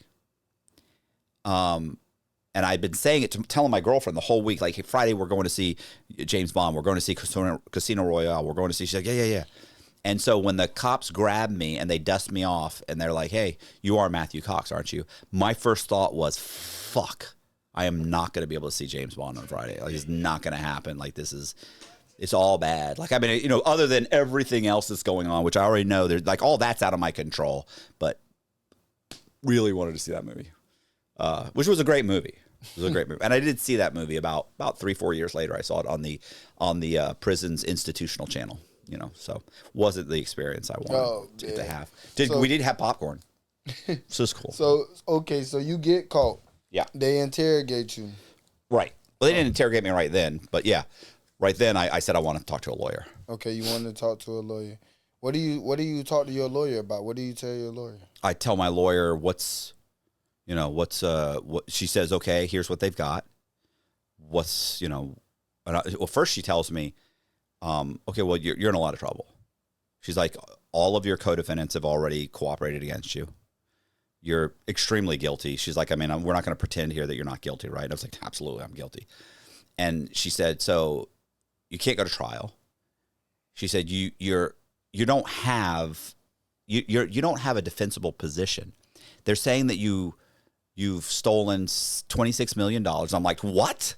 I've stolen $26 million. And she's like, okay, well, we'll talk about that. We'll get to that. But they've got IDs. They've got people lining up. They by this point, they'd already caught Rebecca Halk, which was the chick that I took off with. Remember the crazy one I left in Houston? They'd already caught her. They said, she's ready to testify. Everybody in Tampa's ready to testify. And I was like, okay. And they said, she's like, the only choice you have right now is to cooperate with the federal government. And the first time I got in trouble, I didn't cooperate. Like, I didn't want to. My lawyer told me you should cooperate. He wanted me to cooperate against my wife. So I was like, you're fucking crazy. Mm-hmm. Like, that's just dangerous. So, and then he's like, you cooperate against your the people that work at your office, and I can keep you from being indicted. Because I hadn't been indicted. He said, it is called a pretrial intervention. I can keep you from being indicted if you give them other people. And I was like, yeah, I'm not going to do that. I didn't want to do that. I'd seen Scarface, and I'd seen the Godfather movies, and, I'd seen all the, you don't snitch on anybody, and I'm not doing that. And of course, it was very easy to be a stand-up guy when I was facing 3 years probation. He actually was trying to tell me I was looking at 3 or 4 years in prison. But he was also trying to tell me that there was $500,000 missing, or that was lost. And I knew that wasn't true. So the first time I was like, yeah, that's bull. I said, what if there's no money lost? No potential loss, no loss. He's like, well, you're probably looking at probation. So it's easy to be a stand-up guy. So I'm talking to her, and she's telling me, like, you're looking at a lot of time. You're looking at a significant amount of time. You were on probation. You took off on the run. The whole country's melting down right now. This is 2007. So everybody says the 2008 financial crisis, right? That's what it's known as, the 2008 financial crisis, the mortgage crisis. But the truth is, it happened during 2007. Yeah, it always happened a year before they tell us. Right. It started collapsing. Yeah. So the headlines are, this bank's going under, this bank's going under, this bank's going, subprime fraud, subprime fraud. Who's the Facebook of subprime fraud at this point? Me. Stolen identities. He's making documents. He's millions, $26 million. There's $40 million in fraud. It has nothing to do with me. I didn't steal any of that money. I didn't have anything to do with a financial crisis. So she's telling me, you're done. You need to cooperate against everybody that you can think of. Try and get some time knocked off your sentence. And I was like, well, line them up. I'm ready to go. Like, fuck these guys. Fuck them. Listen, these guys, everybody's already rolled over on me. I'm taking no prisoners. Okay. So, and so I'd meet with the FBI and I talk to them and they already know everything. Like, there's nothing, like, the only difference is that the people that had cooperated against me are also, while they're cooperating against me, they're saying, I know he did this. I didn't know what he was doing. They're all saying, oh, he told me to sign this, but I thought that was a real person. I didn't know that was you're saying it's a fake person? Like, they're putting everything on me. Like, I could steal $11.5 million without their help, without anybody's help. Everybody just goes along with it. So but you made $200,000 on this deal. You made $50,000 on that. You made $100,000. So that doesn't even make sense. You're a mortgage broker. You're going to make $3,000. You're not making $50,000. Yeah, you knew better. Right, you knew. So, but that's not what they're telling them. Mm-hmm. And so they're all lining up, and they haven't indicted these guys yet. They haven't. Well, no, that's not true. They did indict them. They did indict everybody, but they hadn't arrested anybody. They had like a sealed indictment because they want them to all cooperate against me. So I was on the run. So if they had indicted these people and they sentenced them, they'd already be out of jail by the time they catch me. What would you cooperate if you've already done 2 years and you're out of jail and they say, hey, we need you to cooperate against this guy? Go fuck yourself. I already did 2 years. I'm out. I'm done. I'm not cooperating. So what they do is they just wait. So these people are all lining up ready to cooperate against me, or to testify against me. So anyway, I tell my lawyer, I say, fuck it. So yeah, let's do it. So I meet with the FBI. I talk to them. They pretty much know everything. I meet with the Secret Service. I tell them everything that's going on. They already know everything. Secret Service was very limited because it was really just me and Becky, and she knows everything, and she's already told them. Or they also know Amanda. They've already interviewed Amanda. Amanda's already told them what happened. She didn't do anything wrong. So she's like, yeah, I know he did this. I know that she knew I was on the run. So they don't indict them. And they end up asking me to be interviewed by Dateline. So I'm like, well, I mean, are they going to cut my sentence for that? And they're like, well, they're going to consider it substantial assistance. So when you cooperate against someone, it's called substantial assistance. Mm-hmm. So they said, they'll consider that substantial assistance if you cooperate, if you do an interview with Dateline, and they'll reduce your sentence for it. I'm like, oh, okay. So I do an interview with Dateline. I do an interview with American Greed. I write an ethics and fraud course. Like, I just keep doing anything they're asking me to do, I do it. But I end up getting sentenced, and when I get sentenced to 26 years. So I get sentenced to 26 years, but they're telling me my lawyer's telling me it's only temporary. Listen, when you're at sentencing and your lawyer, so my lawyer had me convinced that I was going to get about 13 or 14 years, and I was going to get my sentence cut in half. Roughly, that's kind of what she says, right? Like, I can't promise you, but you're looking at maybe getting 13 years and we're going to get it cut in half, and you've already been locked up a year. You'll be out in a few years. You're like, oh, okay. So I go to sentencing and I don't get that. I get 26 years. And when you look at your lawyer and your lawyer starts crying, you're fucked. You got a problem. But I'm thinking, well, some of these people are going to be arrested and I'll get some time knocked off my sentence.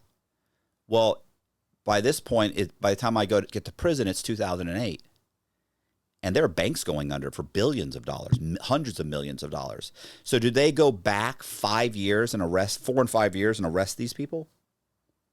When currently have hundreds of millions of dollars in banks going under? Right now. Or go back 5 years. So no, they start investigating banks and they never indict any of these people. So now I'm sitting in prison and I've got nothing coming. You got nothing coming. You got 26 years. Do your time. So I'm like, fuck. How was like, the ultimate jail experience? You never did no time. It's like you when you hit prison, basically not jail, but when you hit prison, you were going into a federal prison too. So Yeah, I was going to a medium prison. It was a medium too. So it wasn't like a camp. I didn't go to a camp filled with a bunch of white collar criminals or nonviolent drug dealers, right? Because that's what ends up in the camps. And I didn't go to a low. I went to a medium, and a medium is what you think of a prison. Whenever you look at prisons, the two-tier system, the doors that are locked, you're in a cell with 2 or 3 guys. You've got the stainless steel sink toilet combo. Like it's a prison. It's controlled movements. There's a rec yard. People are stabbing each other. They're fighting. Yeah, that's where I went. I mean, how most of your nights like did you spend in there until you start getting comfortable? I would say maybe I don't know. I've never been asked that. Maybe it wasn't that long. Maybe 6 months to a year. You get into a routine. You start knowing people. People start knowing you. I started teaching the real estate class. They have a residential real estate class there. I started teaching that class. So people start seeing me and knowing me, and I'm teaching the class, and guys are coming through the class to get a certificate. And they're going through, it's like a 3-month course. And so they go through it, but I'm able to talk, and they listen to me, and they're all like asking questions. So now that same guy that might have hated your guts or not talked to you, now he's been through a 3-month course with you, and you're educating him, and he's kind of like, hey, Cox, what's going on? You're like, hey, what's up? Now it's not so bad. So after and I was also teaching GED, so I'm a GED tutor. So I'm getting to know people. I don't really talk to a lot of people unless I was teaching GED or I was teaching the class. It's not like I'm hanging out with a bunch of people.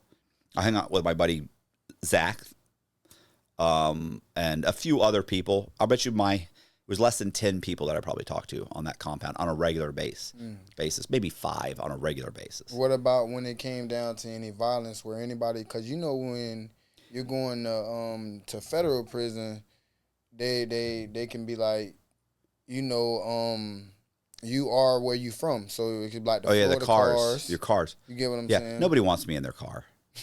Nobody wants. I mean, I would never ask to be in a car. Okay. I'm keeping in mind. What am I going to do? I'm going to do the books for the gang. I'm not stabbing anybody. I'm pretty much useless. Okay. And so I'm just one of the. It was like being a non-enemy combatant in a war zone, right? Like people are yelling and screaming, and you're just kind of walking by, and it's.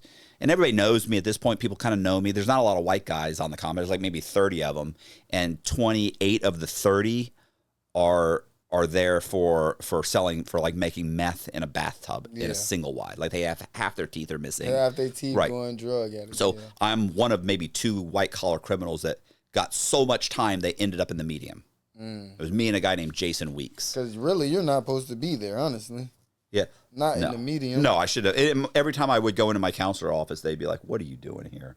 Like, but if you get more than 20 years, if you have more than 20 years to go on your sentence, that you have to go to a medium. Like I came into the system, I had camp points. I'm supposed to be in a camp. That's how low my points are. That's how harmless I am. My cousin Reese used to say, you'd have to stab 3 people at 3 separate times to get high enough to get yourself moved from here to a pen. He said, I still don't think you could do it. He's like, that's how low your points are. You could be a maniac, and I don't think that they would ever send you to a fucking to a pen. It's just like you just don't. It's just like I don't know how you could get yourself there, because at 3 years, I called into the office immediately because after 3 years, I was now below 20 years. My counselor's like, yeah, we're sending you to the fucking low.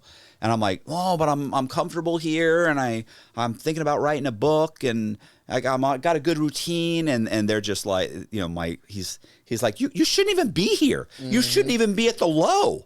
Like he's kind of like, I'm surprised you survived this long, But look, the way you get yourself in trouble in prison is you gamble, you run up debts, you gossip about people, and I don't do any of those things. Like I don't talk about people. The 3 G's, 4 G, however many G's it is: gambling, gossiping, and there's one more. Oh,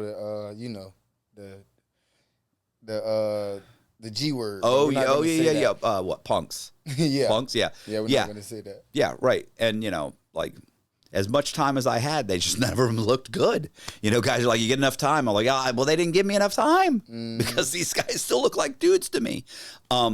So, yeah, it's just, you're right. That's probably more than, it's probably 4. Yeah, I think it's 4. Yeah, because it's like gambling, it's debt. I don't know how you make that into a G, but gambling, debt, punks, and gossiping, talking about people. And people talk, man. People talk about everybody. Oh yeah, but you got all day, man. To sit out there on the yard and talk and gossip, and then you get on that phone, and then you hear whatever going on out there on the street. And then these guys. I always felt bad for these guys calling up their fucking wives and girlfriends on Saturday morning. Why didn't you answer the phone last night? Where the fuck were you? I thought, oh god, that's just you're miserable. Out partying. You out. Yeah, your girl's she living her life. Yeah, exactly. What did you think? Well, she didn't sign up for this. Yeah. She said she was gonna hold me down. Come on, stop it. You're fooling yourself, bro. She's gonna hold you down. You got 10 fucking years. You got 10 years and you think she gonna hold you down. Yeah, you dated this chick for 18 months. She got no, it's over. Yeah, it's definitely over. So it's funny. I always, but this is before I went to prison. I had watched some movie. I'd love to find this movie because it's the opening credits of the movie. Where it's the opening credits of the movie. The guy's in prison. He's in his cell. And a guard comes by and says, "Hey, Jimmy, you're on the bus." He's like, "What are you talking about? Like, I got 6 more months." He's like, "Nope, prison overcrowding. They're letting you out." This is something they would do in New York back in the 70s. And this is a 70s movie. So the guy's like, what? So he grabs all his stuff. He's like, holy shit. Tries to go to the phone, but the phones there's guys, there's a line for the phone. He's trying to call his wife. So he gets on the bus. They take him, and then as he's driving down, right, like the bus, and they show the outside. There's more, the credits are running by, and then he gets to the bus station, and he goes to try and use the phone to call his wife, and his wife's like, but there's people on the phone. He's like, fuck, and there's a cab, and he's like, fuck, and the guy's like, hey, you want to come? I got you right now. He's like, yeah, sure. Jumps in the cab and drives back. And then the guy drops him off in front of a fucking building in Manhattan somewhere, this really nice building. And the guy's like a jewel thief or something. So he goes into the building, and he goes up, and he goes to open the door. And he goes to open the door, and he's opening the door, and you hear his wife say, "Sweetie, do you want some more? You want some wine?" And he stops, and he looks up, and he can see his wife in the kitchen. And a guy is sitting at the fucking table, and she's bringing him some wine. The guy's like, yeah, I'll take some wine. Yeah, okay. And for a second, they show his face, and I mean, his face looks like, I'm going to kill this motherfucker. And he kind of stops, and then he sits there for a minute, and he closes the door. He locks it back. Gets in the elevator and goes downstairs. Walks across the street, picks up picks up a phone, puts a couple of dimes in. That's how old the movie is. He's putting dimes in. And he calls up, and the wife answers. She's like, hey, sweetie, how are you doing? What's going on? He's like, hey, I wanted to let you know I'm in the city. She's like, what? I'm in the city. I was let out early for prison overcrowding, but I didn't want to come home in case you needed to clean up before I get there. It's okay if you want me to. I can stay at a hotel. She's like, no. Give me 10 minutes. Give me 10 minutes. Just give me 10 minutes to get everything situated. It's like, are you sure? I can go to a hotel. No, give me 10 minutes. And he goes, okay. And he hangs up the phone. He's standing across the street. Fucking minutes later, his wife comes out with she's dragging 2 suitcases. And the guy's behind her holding the suitcase. He's like, this girl crying, and she walks up. She's throwing the suitcases in the back of a trunk, and he's like, I don't know. And she turns to him. She's like, you knew this is what it was. You knew that. She's like, goodbye. And she walks off. Guy crying, gets in the cab, drives away. Guy waits a couple minutes. He goes in, gets in the elevator, goes up, goes to reach to go grab the door, and the door opens. And she's like, oh, my God, baby. And she jumps into his arms and they hug and kiss. And she's like, come in, or you must be so starving. Oh, my God, sit down, sit down. He sits down and he's like, yeah, I am hungry. Sits down and he looks around and the place is immaculate. And he walks off and she goes, let me get you something. She walks in the kitchen. She goes, baby, do you want some wine? And he goes, yeah, I'll take some wine. And she's okay. And she comes back in and sits the wine down. And I remember telling a buddy of mine, standing in the chow hall line, that was complaining about his wife. Mm-hmm. That he thinks she's fucking this other dude, blah, blah, blah. And I told him that story. And I said, I knew coming into prison, that was the best you could ever fucking hope for. Yeah. That's, if when you get out, she drops everything and takes you back, that's the best you've got coming. I said, so you're behaving inappropriately for what you believed she was going to do. Because when you were out here, you were running around on her. Did you think if she went to prison for 10 years? Because he's complaining, he's going to, I think this guy got like 6 or 7 years.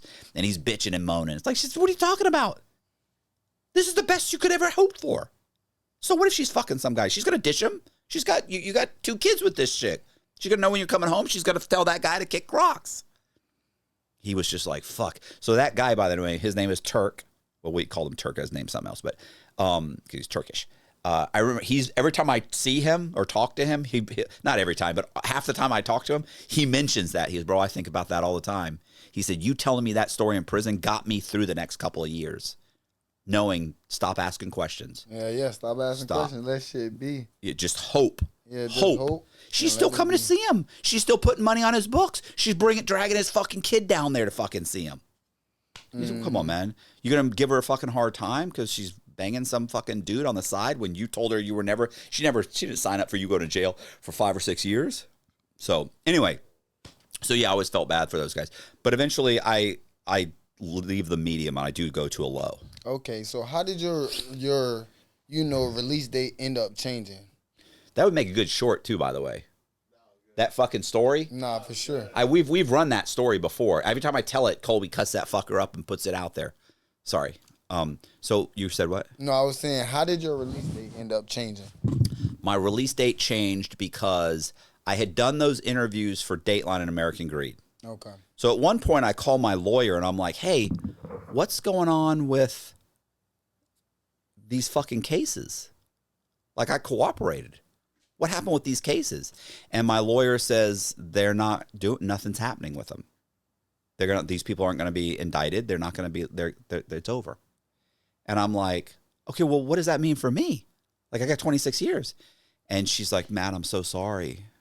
I mean, nothing's going to happen. I go, I got 26 years. You told me to cooperate. I mean, I could have at least said I'm going to trial. Maybe I could have negotiated down a little, something. Like, I thought, like, what are you doing? You need me to stop? No, you can. No, okay. Oh, yeah, that's fine. So I'm like, what are you doing? What do we do? And she's like, there's nothing you can do.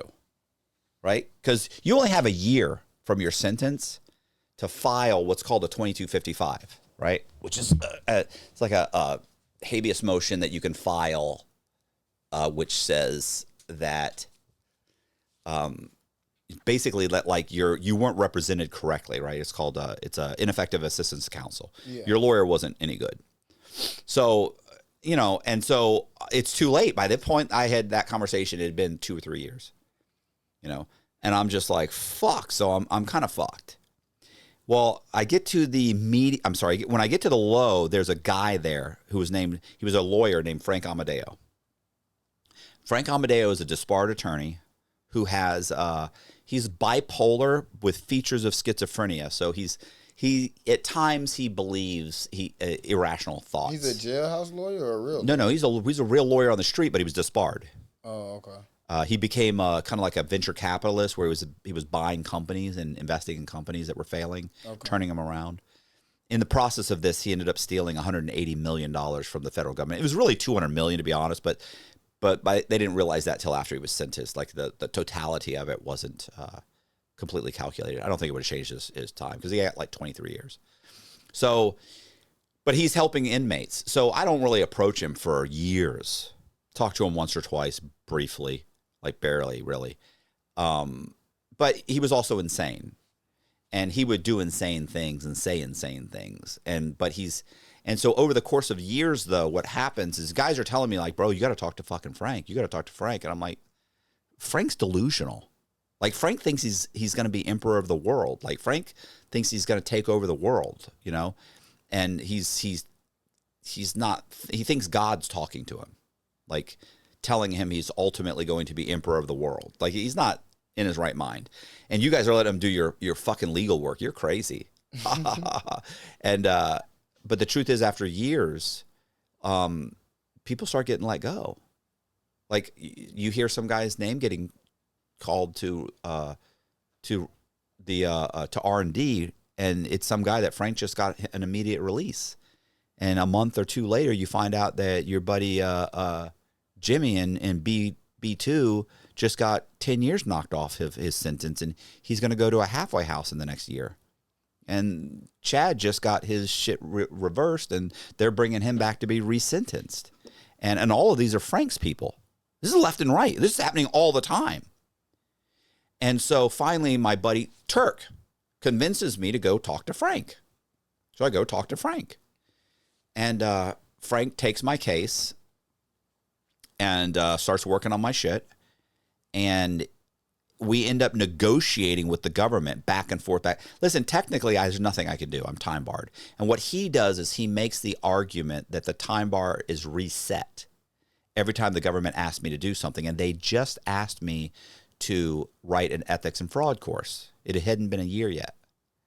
So I'd written an ethics and fraud course, which is used to teach the nation's mortgage brokers about ethics and fraud. So he says I should have been resentenced. And so he argues with the government. We start filing motions. We file a 2255. He argues that I'm not time barred. And eventually the government concedes and they say, okay, they bring me back to court and they go in front of the judge and they're like, Your Honor, you're like, this is unprecedented because typically we only bring people back for what's called a Rule 35 to get your sentence reduced. Yeah. We only do that if information that the defendant has given results in the arrest of another of a criminal, right? Like we get like charges. 5K1. That's before. That's what they call it before your sentence. Yeah. After your sentence, it's a Rule 35, right? So this is what she tells them, and she's like, but no, none of the information Mr. Cox gave us led to anybody being arrested. But he was interviewed by Dateline, American Greed, and he wrote this course. We don't really know what to do. So the judge, my lawyer says Mr. Cox wants I forget what it was, like 14 or 15 years off his sentence.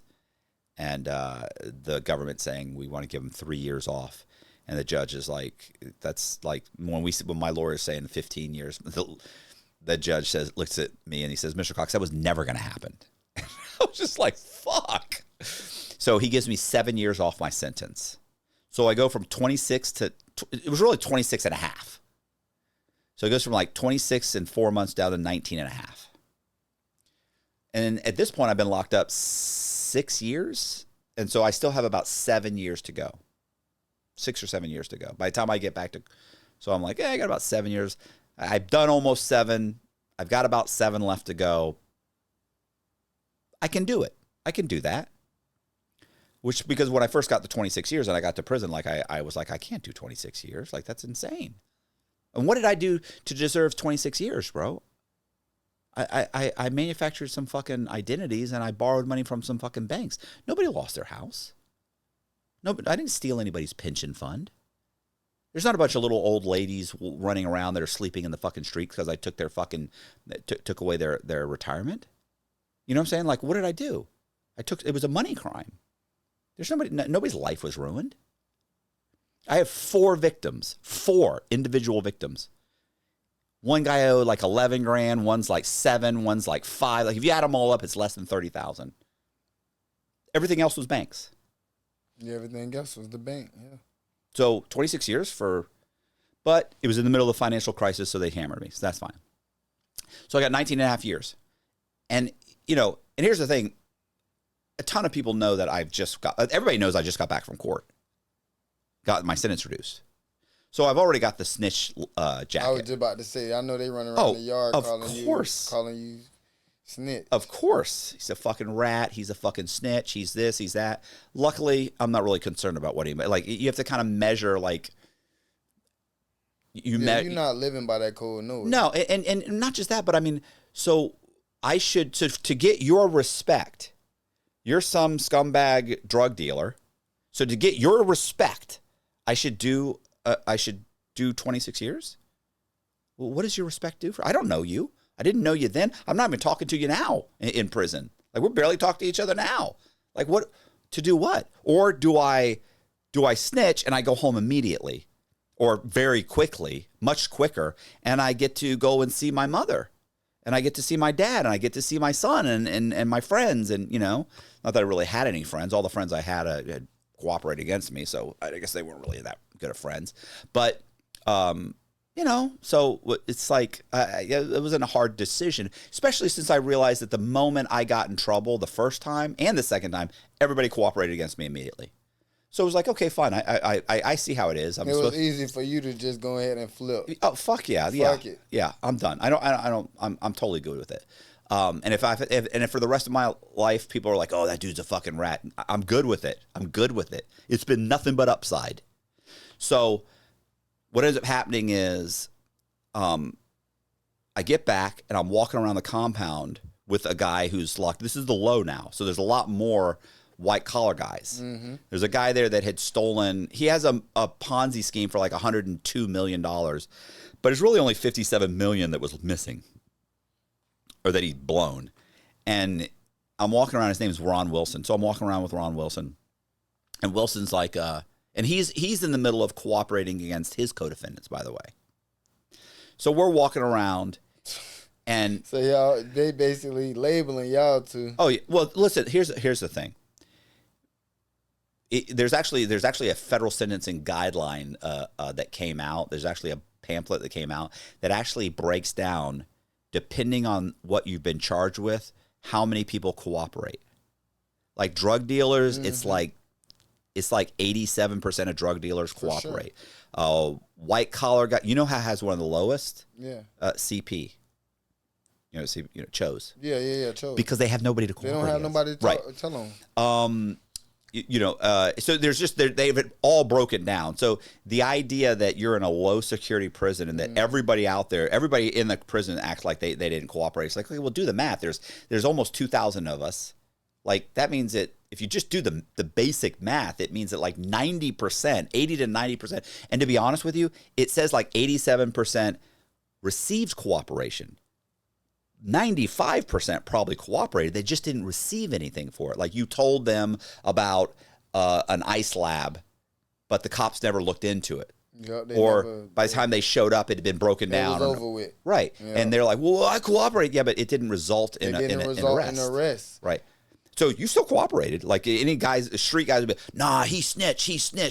Of course, he's like, yeah, I didn't get anything. Doesn't matter. You still snitched. Right. So it's like 95% do it, 87% get it. So regardless, but everybody lies about it. All of them lie. Because I can't. They putting them in interrogation videos. I know. Oh, listen, I can tell you right now. I can't tell you how many guys would come up to me and go, "Hey, Cox, can I ask you a question?" And I go, "Yeah, what's up?" They go, like if somebody gave like the cops information, like and like the dudes, like, they got arrested, how long would it take before this guy could see something, like get his sentence reduced? I go, okay. I'd go, so what happened? Did you or your girl gave was it DEA, FBI information? They busted. When did they bust the guys? And they'd be like, well, I go, I mean, what do you want to pretend? You want to pretend it's somebody else? And I said, I don't give a fuck. And we can pretend it's your cousin, some guy you know on in another unit. And they're like, yeah, bro, so my girl fucking got some information on some dope boys, and boom, boom, boom, boom, and then they just got arrested about 3 months ago. Well, they haven't even been sentenced yet. Nah, bro, but they know it's for me. Like, I got a letter that says they know it's for me. I'm like, okay, but the guys have to be sentenced. And then they have about 3 months after the sentencing to close out the file. So you can't even start complaining until these guys get sentenced, and it's been 3 months. Then you can start asking. And they're like, fuck, man. I'm like, well, I mean, they just got arrested. Are they cooperating? They're like, I mean, probably. And I'm like, okay, well, then that's going to take some time. It may be 18 months before you see something. But I can't tell you how many guys would do that. And those same guys are walking around acting like they're fucking tough guys. And, yo, bro, that dude that just got in the compound, we're going to need to see his paperwork. Yep. Currently cooperating. Straight paperwork party when you get there on the pound. Right. So anyway, I'm walking around the compound with this guy, Ron Wilson. And he's telling me that he's afraid that the government's not going to give him knock any time off his sentence. And I'm going, okay, well, if that happens, we'll file a 2255 and Frank will get it knocked off like he did with me. And he's like, you don't understand, bro. They hate me. I'm like, yeah, everybody says that their prosecutor hates them. No, you don't understand. He's like, they think that I hid Ponzi scheme money. I'm like, okay, well, they'd have to prove that to withhold the cooperation. So this goes on multiple times over the course of the next couple of months. And finally, one day, he's like, yeah, you don't understand. I said, why do you keep saying that, bro? You keep saying that they're going to withhold it. Like, they would have to prove that. And he looks at me and he goes, and basically I'm like, and you didn't withhold. Like, you gave them all the Ponzi scheme money. So what does it matter? They can't prove it because it didn't happen. So I'm like, why do you keep saying that? And he looks at me and he goes, can I trust you? And I go, probably not. And he goes, he knows I just got back. He goes, and he knows that I tried to bury everybody. And he kind of chuckles and he goes, I did hide some Ponzi scheme money. I was like, okay. I was like, well, I mean, they'd have to find it. I said, they're not going to find it. He's like, nah, you don't understand. My wife has $150,000 in cash. He said, she recently found out that I was having an affair. I think she's going to turn that over just to make sure that I don't get any time off my sentence. She's that pissed at me. And I'm like, oh, fuck, okay. Well, I don't think she'll do that because she's already denied that she has any money. She's already been questioned. So I'm like, I wouldn't worry about that. So I don't say anything. I don't call my lawyer because I'm thinking to myself, like, the government didn't want to give me anything anyway. So if I say something, if I call anybody and say, hey, I know this, they're not going to do anything for me. It's $150,000. It's nothing. That's no money. They're not going to help me for that. Well, about a month or so later, I had written I'd written my memoir, and I wanted to include some stuff from my sentencing transcript. So I call my lawyer and say, can you send me my sentencing transcript? I already asked her about this. And she's like, oh, gosh, I'm so sorry, Matt. She goes, okay. She said, yeah, I'll make sure to get on it. She goes, well, so what's going on? And I go, what do you mean? She goes, anything happening in there? And I was like, no. And she goes, okay, nothing's going on. And I went, like, she never wanted to talk to me before. You know, she's a court-appointed attorney. So I was like, I said, yeah, you know what? Listen to this. And I tell her what Wilson said. And she goes, oh, wow, hold on. Let me look this guy up. She looks him up. She goes, oh, this is a bad guy. I said, oh, okay. So seems okay to me. And she's like, oh, no. She said, let me make some phone calls. I said, okay. I don't think anything of it. About a week later, a CO sees me and he goes, hey, Cox. And I go, yeah. He goes, I need you to go to SIS when you're at the next move because they have controlled movements. I'm like, okay. I go to SIS. I've been there many times because I was constantly ordering Freedom of Information Acts on people because I was writing stories, true crime stories. I go there. I walk in. Guy goes, come in here, sit down. He goes, I got to put you on the phone with somebody. He calls somebody, gives me the phone, and it's a fucking Secret Service agent. He goes, I understand that you know where there's Ponzi scheme hidden for Ron Wilson. I go, whoa. I go, I need something. I said, I do, but it's not a lot of money. He goes, well, how much is it? And I go, okay, I'm not going to, listen, bro. I said, it's not a lot, but I need proof that you're going to do something for me. Yeah. He's, I promise. I said, bro, you're not in a position to promise me. Because the agents, they'll promise you, but they don't have the authority to give you anything. Nothing, yeah. But they're allowed to lie to you. So he's allowed to promise me he's going to do something and then give me nothing. So I'm like, no. Like, I already know this. No, get me something from the U.S. attorney. So he says, okay. So he ends up getting me something from the U.S. attorney. He says they'll reduce my sentence. You know, they'll consider it substantial assistance. I end up telling him what Wilson said. They end up calling Wilson's wife and his brother into the office. With you? No. Oh. This is back in South Carolina. These people are from South Carolina. They hand over $500,000.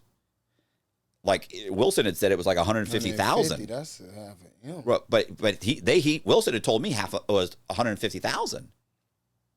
So I was like, so I remember Wilson comes up to me one day and says, he goes, "Hey Cox," and I'm like, "Yeah, what's up?" And he goes, he said, "You're not going to believe this." He said, "They interviewed my wife and my brother." I was like, "Okay." I was like, "What happened?" And he goes, They gave him money. He said they gave him $500,000, and I was like, I said, $500,000. I thought you said it was like 150,000. He goes, "I didn't know if I could trust you." I was like, "Ron, that hurts me that you would say that. Of course you can trust me." So what ends up happening is they re-indict Wilson, his wife, and his brother.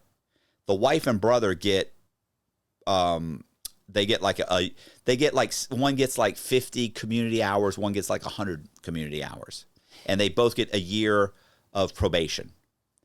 Wilson gets 6 more months added on to his sentence for hiding the Ponzi scheme money. He ends during COVID, by the way. He went from 19 and a half years to 20 years. He only does like 7 or 8 years because during COVID they let him out. So he never does he didn't even do his original sentence. So I end up getting 5 years knocked off my sentence for that cooperation, or for cooperating against him. So I get 5, by the time I get the 5 years, I got like a year and a half left. So I spend 9 months now, about a year in a program unit called RDAP.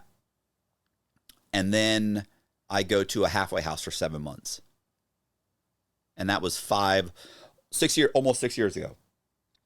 Yeah, almost 6 years ago. Maybe it was 6 years ago. So how much time did you ultimately do? 13 years, just shy of 13 years.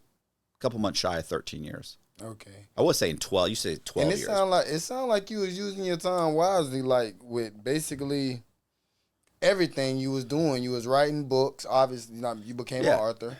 You get what I'm saying? You started courses. You was telling and federally informant. But like it seemed like you used your time real wisely and the end got your shit knocked down. I wrote 22 true crime synopses, and I wrote 6 at the time. I've written like 7 or 8 at this point. Wrote about 6 books, true crime books. I optioned the life rights for 2 guys. I got some guys in Rolling Stone magazines. I optioned their life rights. I wrote did you ever see the movie War Dogs? War Dogs, yeah. Yeah. You know who Ephraim Deveroli is? The guy, Jonah Hill. Yeah, Jonah Hill. I wrote the real Ephraim Deveroli. I wrote his memoir when I was locked up in prison. And what else?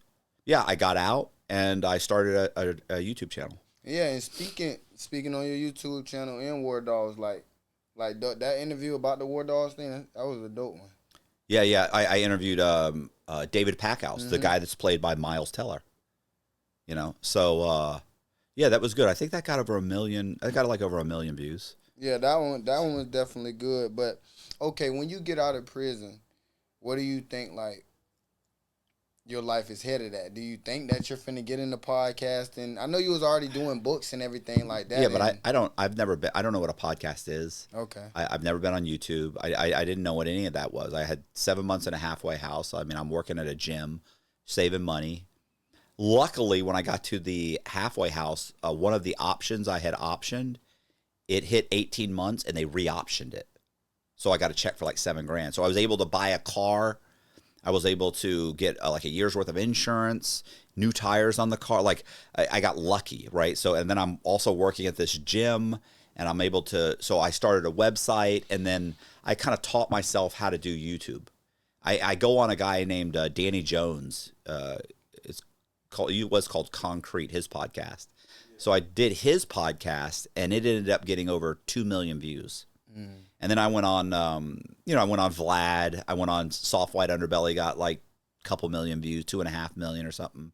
I went on Patrick Bet David, Valuetainment. I don't know if they still call it Valuetainment, but Patrick Bet David, that got over 2 million views. I think it's like almost 3 million now, 2.5 million, something like that. So, I mean, I started doing the similar story that I just told you just now, right? and I would do those stories, and and they put them out, and they got great views, and so I was being told the whole time, you should start a podcast, and but I didn't know the technology. I was very insecure about it. And so I didn't really know what I was doing. I watched a bunch of videos, and then I eventually did what Danny Jones had told me to do the whole time, was just pick up your fucking cell phone and start making videos and post them. Because you're out there. People want to follow you. They want to whatever. Mm-hmm. Even if they want to hate on me. I got a whole group of people that hate on me constantly, but they watch every video. So, it's like, if you're watching my videos, like, you're a fan. Right. No matter what I got guys that are like, yo, Cox, that was a fucking killer interview. You're my favorite snitch. What the fuck? I'm good with it. I need to get a shirt made.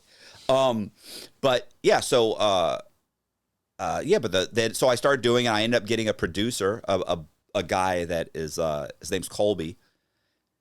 He was in a job he didn't really like. And, he looked at what I was doing, and I said, look, I need to be able to interview people, like interview them, but I can't work a switcher and edit the videos. Like, I can't do everything. I have to make I still have to make a living and pay my, so I was like, I can provide a place for us to have a studio, and I can do some stuff. I can host it. I can get people to come. I can interview. I can do all that, but you got to edit this stuff. We work out a deal, and then we started doing that, and it very quickly started making money. I mean, it within a few months, it wasn't making me any money, but it was making him a little bit of money, right? Like, I needed to pay him, so he got the bulk of the money up front. And then eventually, at some point, maybe 6 months or later, a year later, he starts cutting me a check for $200, $100. But that first time that you get a check for a couple $100 and you realize, this is working. I can see this is working. Now all I need to do is add zeros. Yeah, like, this is it. This $200 check. If I could just add some zeros to this, I can pay my bills. Same. Like, that's all I wanted to do. Was I remember saying, Colby's like, what is your goal? Like, what are you hoping to do at some point? I'm like, just pay my bills. Like, if I could just talk to people and pay my bills, like, that would be amazing. What an amazing job. You know who Lex Friedman is? Mm-hmm. So I did Lex Friedman's podcast. I know he cut this out. He cut this out because at one point when we were talking about the podcast, because it's a 6.5 hour interview, but we really talked for 7.5 hours. He trimmed it down. He trimmed an hour off. So at one point, we were talking about doing the podcast, and I said, honestly, Lex, listen. And I kind of lean in. I go, look, bro. I said, let's be honest. I go, this is a joke. Right? I said, this job that we've created, I go, this is a joke. Like, this isn't a real job, right? And he goes, I go, this is the fucking coolest, right? And he goes, it's pretty cool. It's pretty cool. Of course, he cut that out. But because it was so funny when we were talking about it, I was like, and I do this, and I do this. And I go, but let's be honest. Just you and me. We're just talking. And he's like, yeah. I mean, this is the fucking coolest. Like, I'm doing the same thing that I did in the rec yard. Some guy says, yo, Cox, you got to meet my fucking new celly, bro. He's got a fucking badass story. Yo, come here. This is Cox. He writes true crime stories, bro. Like, and I'm like, well, what are you in here for? Oh, man, I robbed 4 banks, but here's what happened. And then they tell you the story, and you're like, holy shit. And you ask them questions. And do you believe half of the people that's coming on there? Or you on mine? Yeah. Or you didn't wrote true crime stories for? Okay, what's the question? Basically saying believe in the whole story that they're telling you. You mean, do I believe 100% of the people that come on my platform? Or you didn't wrote true crime stories for? Well, the guys I wrote true crime stories for, I believe the bulk of what I could prove because I would order the Freedom of Information Act. Okay. So if you come on my podcast, the most due diligence I might do is I might check to see, does he have a couple of articles about his case? Yes. Did the Department of Justice release a case? Like, what did they say? Okay. Does he, I might check this, obviously make sure you were in prison. If I can, if it's a state one and you're coming in a week, I don't have a fucking clue, but there are 2 articles about you. And there is you know what I'm saying? Like, I can prove this. So it's like, do I think that the guys that come in and they act like they were fucking kingpins, you know, like they'll be like, yo, bro, and I was moving this much and we were making this much and this much and this much. And then, yeah, and then I got busted and this happened. I'm like, okay, so what, and I'm like, okay, well, what ended up with, like, did you get a lawyer? They're like, yeah, man, I got a state lawyer. And, you just said you had $3 million in cash and you got a state lawyer? You got a public defender? Like, how does that happen? Like, and you know, but you also realize you're talking to these guys, and I can't tell you how many guys will be like, yeah, man, I was caught, you know, and they caught me with, you know, 3 keys of H, and, you know, man, but I got this fucking good lawyer, and he ended up this and this and this, and I'm sitting there looking at the guy thinking, you've already told me you've been in prison 3 times. Who's your co-defendants? And that you didn't told them. Right. Well, because well, think about it. You've been in prison already 3 times. 3 times. And you just got caught with 3 pounds of H, and I had a good lawyer, and I got 6 years. Stop it, bro. Stop it. Come on, man. That's 20. That's 25 years, and one of you know that's a life sentence. Life sentence. That's 30 years minimum, and that's assuming that you don't have a weapon, which you had. You know, and what's happened is guys will be like, I'll be like, oh, okay, and I'll sit there, and you know, there's a moment right when you look at each other, but I'm not like. And I had a guy tell me this the other day that's actually coming on my podcast where he goes, yeah, bro, like you give softball questions. Okay, softball questions. And what he means is like I don't call people out. No. Like it's not my position. It ain't your position. Right. Like if you want to say that, that's fine. But the moment I start saying, yo, bro, come on, man. Like, you know, that's some bullshit, bro. Come on. That's some, I know you must have cooperated. You must, like, that's not on my fucking, if you want to say that, that's fine, because I can't tell you how many guys have, after the podcast, have said, I seen the way you looked at me when I said this. And he's like, I'm like, nah, bro, I wouldn't look into you anyway. I mean, I don't. And they're like, listen, man, you don't understand. Here's what happened. And then they tell me, I'm like, I get it. They're like, you know, truth, yeah, they tell me, they're like, but, you know, I can't say that, bro. I can't say that because of this. Like, I get it. I totally understand. Then I still got these people over here and these right, people over there. Right. Well, and yeah, and they've been telling that story their whole life, and they're hanging out with guys that hate snitches. That knows that story. Right. That they supposedly told them, and it's not the actual true story. Right. And so they don't want to, you know, they don't want to do that. And I don't want to call you out. Like, and it's, I'd say that 80% of the people are telling the exact truth, and 20% of the people are maybe exaggerating. Maybe. Does that make sense? Yeah. Like, for sure. You know, they're maybe exaggerating. They're gonna drag. Say if it was. It's always more. Yeah. More money. More this. Say if it was 20,000, they're gonna put an extra 20, 30 on that. Right. Or listen, this is the guys that I love. I love the guys that have self-effacing humor. The guys that show up and will say, listen to how stupid this is. Listen, I did this and this was stupid. I said this and I ran from the cops and I ran down this alley and I was stuck in the alley and just, I'm an idiot. Or when the cop, like the guys that will admit that they fucked up or they were stupid or they trusted the wrong person or they said something stupid that got them in trouble. Or those are the guys that's like, I believe this. This guy is not concerned. It's like when he's not concerned about it. Yeah. Like I'm not concerned about making myself, my story is good enough. I don't have to make it up, you know? So I like those guys. And sometimes I hear a guy that tells this outrageous story. They're practically Scarface. And it's just like, come on, man. You know, you're Scarface. Like you're missing a tooth, you know, you got shitty fucking, you know, prison tattoos. I had to give you money for gas money to get here. Like you weren't Scarface. Like, you know, you got a fucking public defender. You know, like don't, you know, but what am I supposed to do? Like, oh, you got to vet these guys. Why? So I can call them out when they say something stupid? Like, I'm not doing that. Nah, you ain't got to do no pushing back. Let them tell their story, you know? Right. It'll come out. Yeah. It'll come out. There's tons of guys. In the comments telling the truth, saying what actually happened, too. Right. Or, you know, there's tons of guys out there that run podcasts. Oh, you're fine. Okay.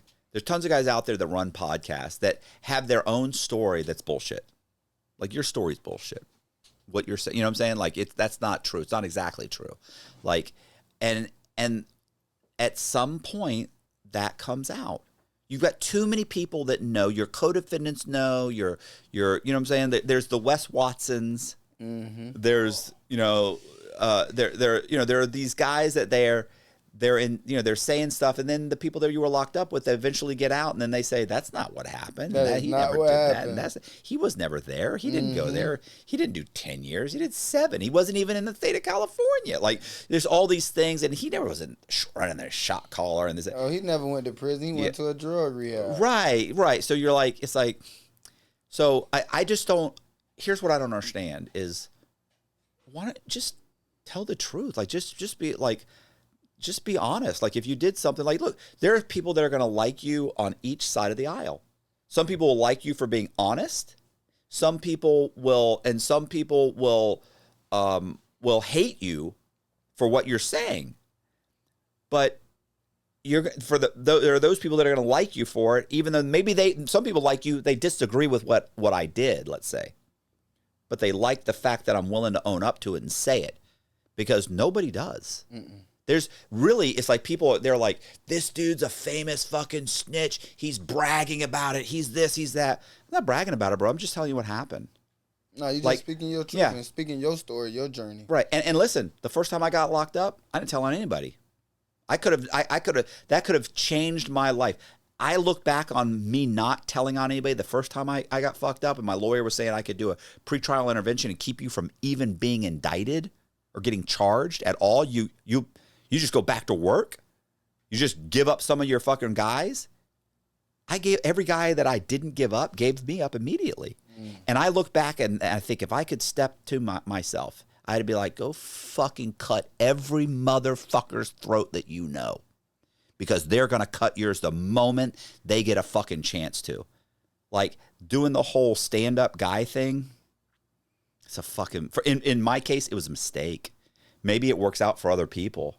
But, you've heard the term, there's 2 kinds of guys in federal prison, those that told and those that wish they had.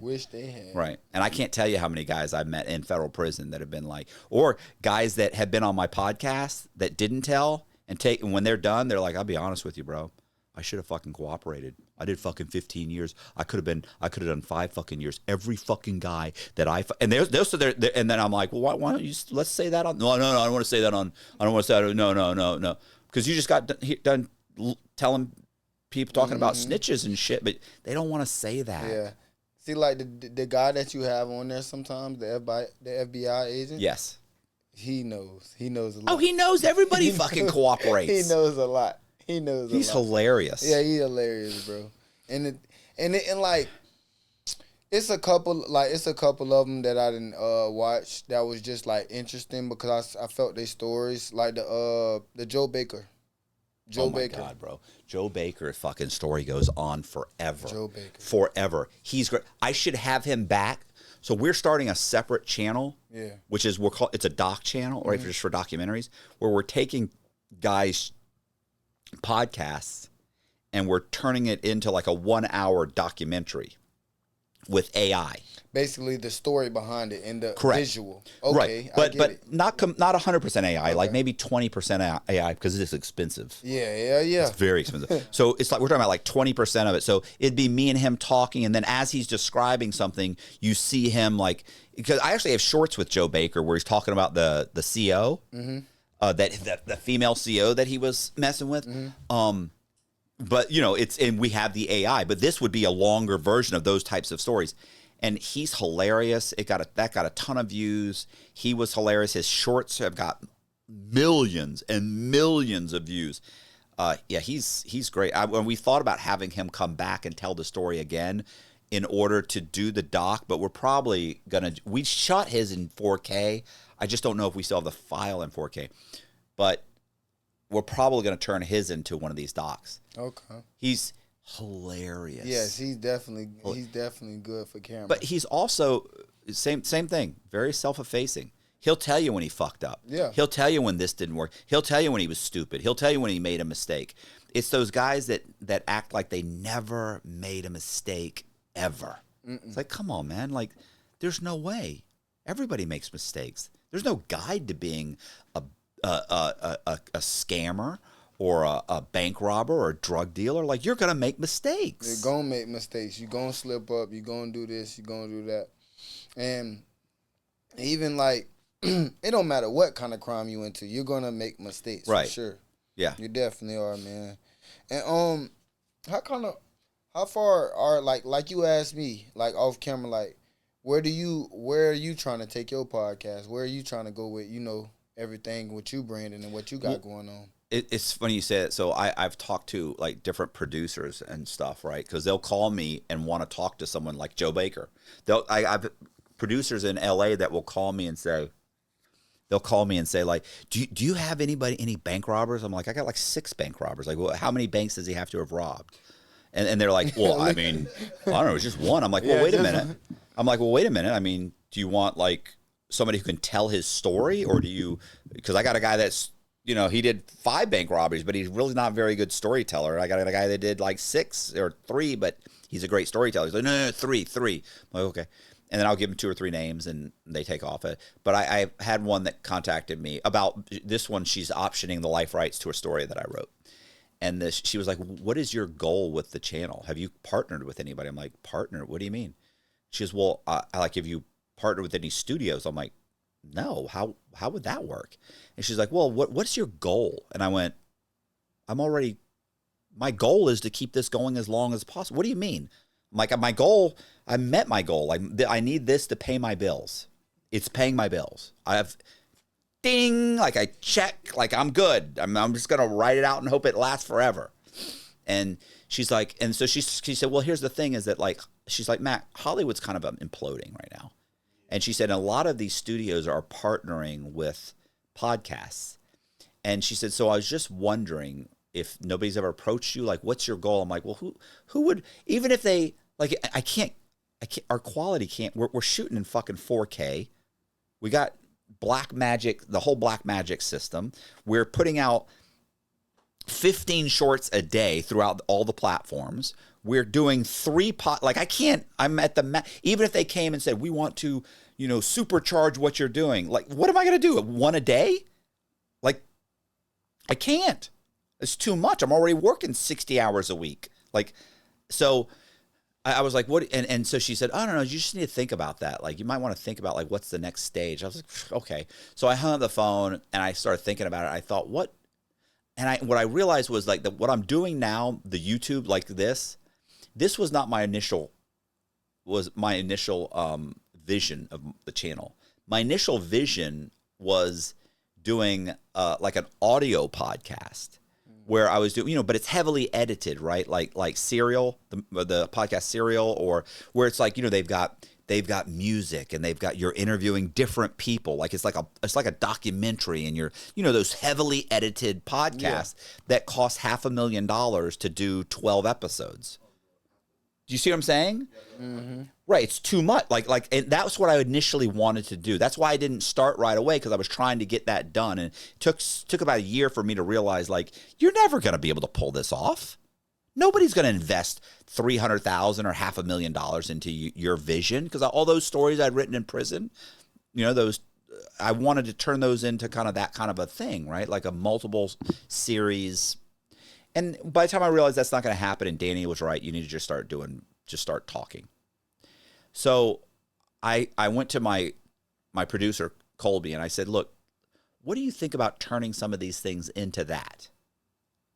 And maybe, but we could do it, but, not audible, visual, like for YouTube. I said, and we could trim like a 2-hour podcast into an hour. So we cut out all the bullshit where I'm telling a story, or I'm asking questions, or they tell a story that isn't really relevant, right? Like we had a guy has a great story, but he talked for 10 minutes about a car crash that he had and then why he got on opiates. Like, bro, you really could have just said, I got into a car crash and I hurt my back and that they prescribed me opiates. That's it. But you dragged out it's 10 minutes. So what if we trim that out into just some narration, and maybe we show the car crash like a doc with AI. So Colby was like, oh yeah, let me think about that. And then probably 2 weeks later, he comes in, he says, okay, he said, so I put an ad up on whatever channel, whatever. He took like a 10-minute segment and put it up there and was job offering to edit this with AI and send it to us. And he got several people back, and he liked one of the guys, and he showed him to me, and I was like, wow, that's fucking amazing. So now we're partnered with this guy who's doing this, and we're going to start a doc channel doing that. but it's no more work for me. Does that make sense? And so the hope is that that channel does well. And I think in December, in early December, or sometime in December, I don't know, Colby does all this. So we're going to start putting those out because we probably have 5 of them already done. And the AI it's really good. It's not perfect. I think we're 6 months to a year away from it being flawless. Because, you know, sometimes it does hokey stuff, right? It'll do, it's silly. Or you 3 the arms. Yeah, or they're walking. Or they're walking weird. Yeah, they walk with it. It's almost like they're floating. Or they'll go to pay somebody, like at a counter, and there's a piece of glass, and they're paying them through the glass. Through the glass, yeah. It's like, it doesn't quite get it. So it's not perfect. And we've tweaked it, but you can only tweak it. You can tweak it to the point where it's perfection, but then you're spending $3,000 in AI. We're not going to do that. Not when in 6 months we can do that. And right now you're going to start posting this on a channel that has no views. Like, we already have a channel that's got like 50,000 subscribers. It's a true crime channel where we're posting shorts. So we're going to pull all the shorts from it, and we'll just start posting this and some shorts that are combined with these. And we're going to start doing that. And maybe that'll take off. Maybe it won't. But it's worth a try, because that's kind of more like what my original vision was. And the guy we've got doing it is amazing. You know, he's funny too, because like the narration and stuff, like he'll condense parts of someone's story, and he'll do like some narration, and the narration is with 11 labs, and it's my voice. So he's got me saying all kinds of things that I never said. You know, but you listen to it, I'm like, wow, I really narrated that amazingly. Like, I sounded great. Yeah, it sounds like just like you. It does, but it's not me. But he's really good, and they're going to be good. And I think in 6 months, they'll be great. It's going to take 6 months before people are really watching them. What's great is that on the channel, I can start talking about it. And then once we feel like we've got it going, then we can start running commercials. We can make our own commercial and drop them into our episodes. Imagine you drop a commercial in about this channel, and that video gets 300,000 views, because my stuff doesn't get 300,000 usually, right? Like, that's every 5 or 6 podcasts, one might get 200,000 views. For the most part, they're getting 75,000 on average. 75,000 is an average. Some are getting 30, some are getting 110. On average, I'm getting about 75,000 per view. But that's still a nice. If you did that, you dropped that little ad in 4 or 5 videos in a month, that channel should start taking off, and that's what we need. And so that's what I'd like to do. But I'd like to continue to do exactly what I'm doing, just interviewing people. Okay. I love those interviews. I love sitting down. It's like that time just blows by. We have a clock, so I know how much time has elapsed. Because there are times where if you get somebody who sits down and has a good story, and you're talking to them for 2 hours, and if you said, hey, how long do you think we've been talking? You'd be like, I don't know, like 30 minutes? It'd be like 2 hours. Yeah, see, I got stuck a couple times in a couple of your long interviews. One about the dude who had a whole like Nike Jordan business he had going on. I guess Sydney, he was from Louisiana. Sydney. Oh gosh, I can't remember Sydney's. Sydney, I want to say Coates. Yeah, from Louisiana or something like that. Hilarious. Yeah, that was funny. Hilarious. That was funny, because it was like, I get that, because he kind of like, I was buying shoes from somebody like that. You feel me? Just out of school, off brand, not going to the mall. Those weren't off brand. Those were stolen. They were real. Yeah, and they had them before they hit the stores. You know, so that was like. Yeah, he had a real lick. Well, he's hilarious. It's so funny too, because you mentioned that just now, and I realized my wife and I went to New Orleans a couple months ago. I should have fucking called him. He would have. We went to the French Quarter and everything. He would have come down, and we only went for a couple days. He would have come down, and man, he was funny too. I was in New Orleans. I didn't call him. Yeah, hopefully he doesn't see this.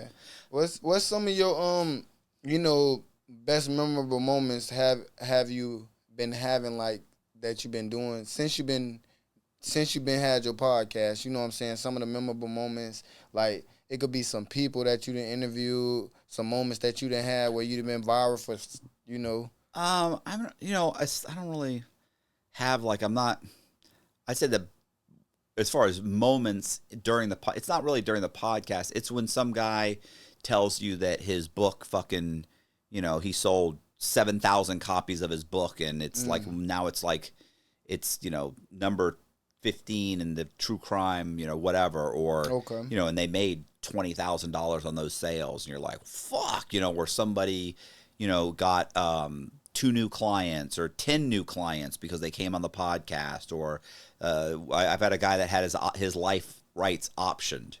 I've actually had multiple people get their life rights optioned for coming on the podcast, and then some director sees them and then they option. None of those have ever turned into anything, but the fact that somebody comes and options your life right, and they write a script that they start shop, like that's just amazing. It doesn't happen to a normal person. So all of those are cool. And of course the guys that are like, they're like, holy shit, bro. Like I was at a party the other day and somebody walked up to me and they said, hey, you're the guy from I watched you on Inside True Crime. I've had that happen. Multiple guys will text me and be like, bro, you're not gonna believe this. Some guy I'm like, well, yeah, you got like 500,000 views. Like somebody's gonna recognize you. Yeah, somebody gonna see you, bro. Somebody definitely gonna see you. Sorry. Yeah, my buddy Wade, he was at he's been on a couple times, and he said he was at some country music like bash where they have a bunch of country music people come. He's from South Carolina, and he said some woman walked up to him and she said, didn't you kill some guy like in your kitchen or something? And he goes, what? Well, she goes, I saw your interview. Yeah, you on Matt Cox. He's like, yeah. And she's like, yeah, I saw your interview. That was a great interview. Boy, you got screwed. Like, and he was like, I did get screwed. He is a buddy of mine. He killed somebody who attacked him in his own house, and he ended up shooting him. And the police arrested him, and they were trying to charge him. And he spent $100,000 on a lawyer, and like 5 years later, they finally just dropped it because they were like, okay, you're right. We shouldn't have charged you to begin with. But so he got screwed. And, they don't give you $100,000 back. You're just out that money. But yeah, it's funny. Like people will come up to people, and so I like that. I like when people get traction. I like when people are happy. I like when we had a guy that his father called him up. This is a guy that we did kind of a clickbaity thumbnail thing, and he was upset. Because we said it was like I forget, disbarred lawyer, such and such, and he was all upset. Well, you didn't have to put disbarred lawyer, but you were disbarred. Yeah, if you was disbarred. Yeah, like what yeah, but it makes it sound like and it was like, oh my God. So, he was texting us, he was irritated. He was texting other people and they were calling it, so and so's irritated. I'm like, okay, well, he's hit. I don't know what you want me to tell you. So, but then about a week later he texted me, he said, yeah, man, I'm so sorry about that. He said, my dad watched the video. He said, like yesterday. And he said, his dad called him up and said, I never really knew what happened with you. Like we never talked about it. I just knew that, something, this had happened and then this happened, but I never knew that. And he had a whole thing where he was like, bro, like it was so wonderful that it was so amazing that my father called me up and got to watch me tell this 2-hour story that in 15 years, he never knew the truth. And he's like, and then he was like telling him he was proud of him and how much he loved him. And he was just like this whole time, he didn't know what really happened. And he couldn't tell him. You know what I'm saying? Like he just could never sit down and really tell him. And this was a way for him to do that with his father. And he's like, bro, and he's like, thank you so much. And he was like, just going on and on about what a great experience it was. And how much he appreciates it, and so he got over the disbarred lawyer thing. But yeah, I think that when it has a positive effect on people. Yeah, and that really comes back for you not doing the pushback thing as well. Like you letting people tell their story. Yeah, that's hard for me. Like what's so funny is when people are like, I love that Matt just lets these guys tell their story. Like, listen. Having someone tell a good story is one of the few times when I allow someone else to talk. I'm such a narcissistic prick that it is almost most of the time when someone else is talking, I'm just waiting for an opportunity to talk about myself. Like I'm waiting for an in for you to say something, me say, oh, wow, that's funny because we just got a pit bull puppy. And then I can tell you all about my pit bull. But you know what I'm saying? It's like, that didn't even really have anything to do with it. I just happened to mention that my wife has a dog, you know? So it's like, but when someone tells a story and they tell some amazing story, you know how good a story is. If a story is really good, I don't talk at all. Or maybe I mention something like, oh yeah, I was locked up with a guy who fucking robbed 3 banks too with a note, just like that. Yeah, he only got 3 years. You know, so something like that, like, and then I shut up. That's how you really know I'm just, because I am. When people tell these stories, I'm just engrossed in it. And I'm usually not like that. I'm usually not engrossed in people's story. I have very little interest in anybody else's life. I mean, it's just a horrible, you know, it's like I always say, being in a relationship with me is just very one-sided. It's just horrible. But with these guys come on and they tell their stories, and I just find it fascinating. I find it interesting. I find their lives interesting. I find how they got into these situations interesting. Yeah. How they ended up in a situation where 100,000 people would have been in the same situation and they didn't turn to crime. Why did you? You see what I'm saying? What happened? Sometimes it's just, you know, maybe sometimes everything went right in their life and they just ended up a criminal. And then sometimes they have these horrific, you know, upbringings, and you realize, like, Jesus, you didn't have a fucking choice. Like, I don't see, you don't know anybody that's not selling drugs. Of course you sold drugs. Like, why wouldn't you sell drugs? You don't know anyone that's not selling it. You don't know nobody. You right. know, you are what your environment is. Right. Every successful person you know is selling drugs. Mm-hmm. Every person that you know that's working a job is struggling, you know? And especially if you've seen the people that you ultimately look up to, yeah, doing it. Yeah, they're driving the nice car. They're driving so you know, it's kind of like, I'm not saying it's right, because there are plenty of people that raise in those environments that never do that. Mm-hmm. But the guys that every once in a while, the guy that does, it's kind of like it's not like you were raised in an upper middle class neighborhood. You know what I'm saying? Like, you're raised in the fucking projects. Like, everybody you know is fucking. You don't have a father. You don't have, you know, your brother, fucking, he's selling drugs. Your 2 best friends are selling drugs. Your cousin's selling drugs. And then when people go to prison, it's almost like a rite of passage. They go for 2 years, get out, and everyone's like, yeah, man, what's up? It's like, it's cool. Where in the other neighborhood, an upper middle class neighborhood, you go to prison, there's a stigma attached to it. So it's just a completely different environment. So I kind of get that. But over time, you see that, and you start to understand it. And, yeah, I don't ever see a reason why I would stop doing this. Okay. Unless I just got so old that nobody wanted to watch me anymore. Nah, that's very possible. It's very possible. Nah, I'm getting old now. We definitely gonna keep on watching, man. I definitely appreciate you for coming on the podcast. You know what I'm saying, with us today. And you know, y'all tune into my boy Matthew Cox, man. For sure, man. Appreciate you. Also let them know where they can follow you at and everything right here, right on this camera. If you can for me. Yeah, I mean, you can really, I'm on all the platforms, but really it's YouTube is the best one, because, you know, you can go anywhere from there, TikTok, Instagram, but Facebook. But yeah, YouTube's the main one that is our driving force. It's Matthew Cox Inside True Crime. Okay, man. Appreciate y'all, man. We in here, out of here. We are Florida Podcast, tapping in and tapping out.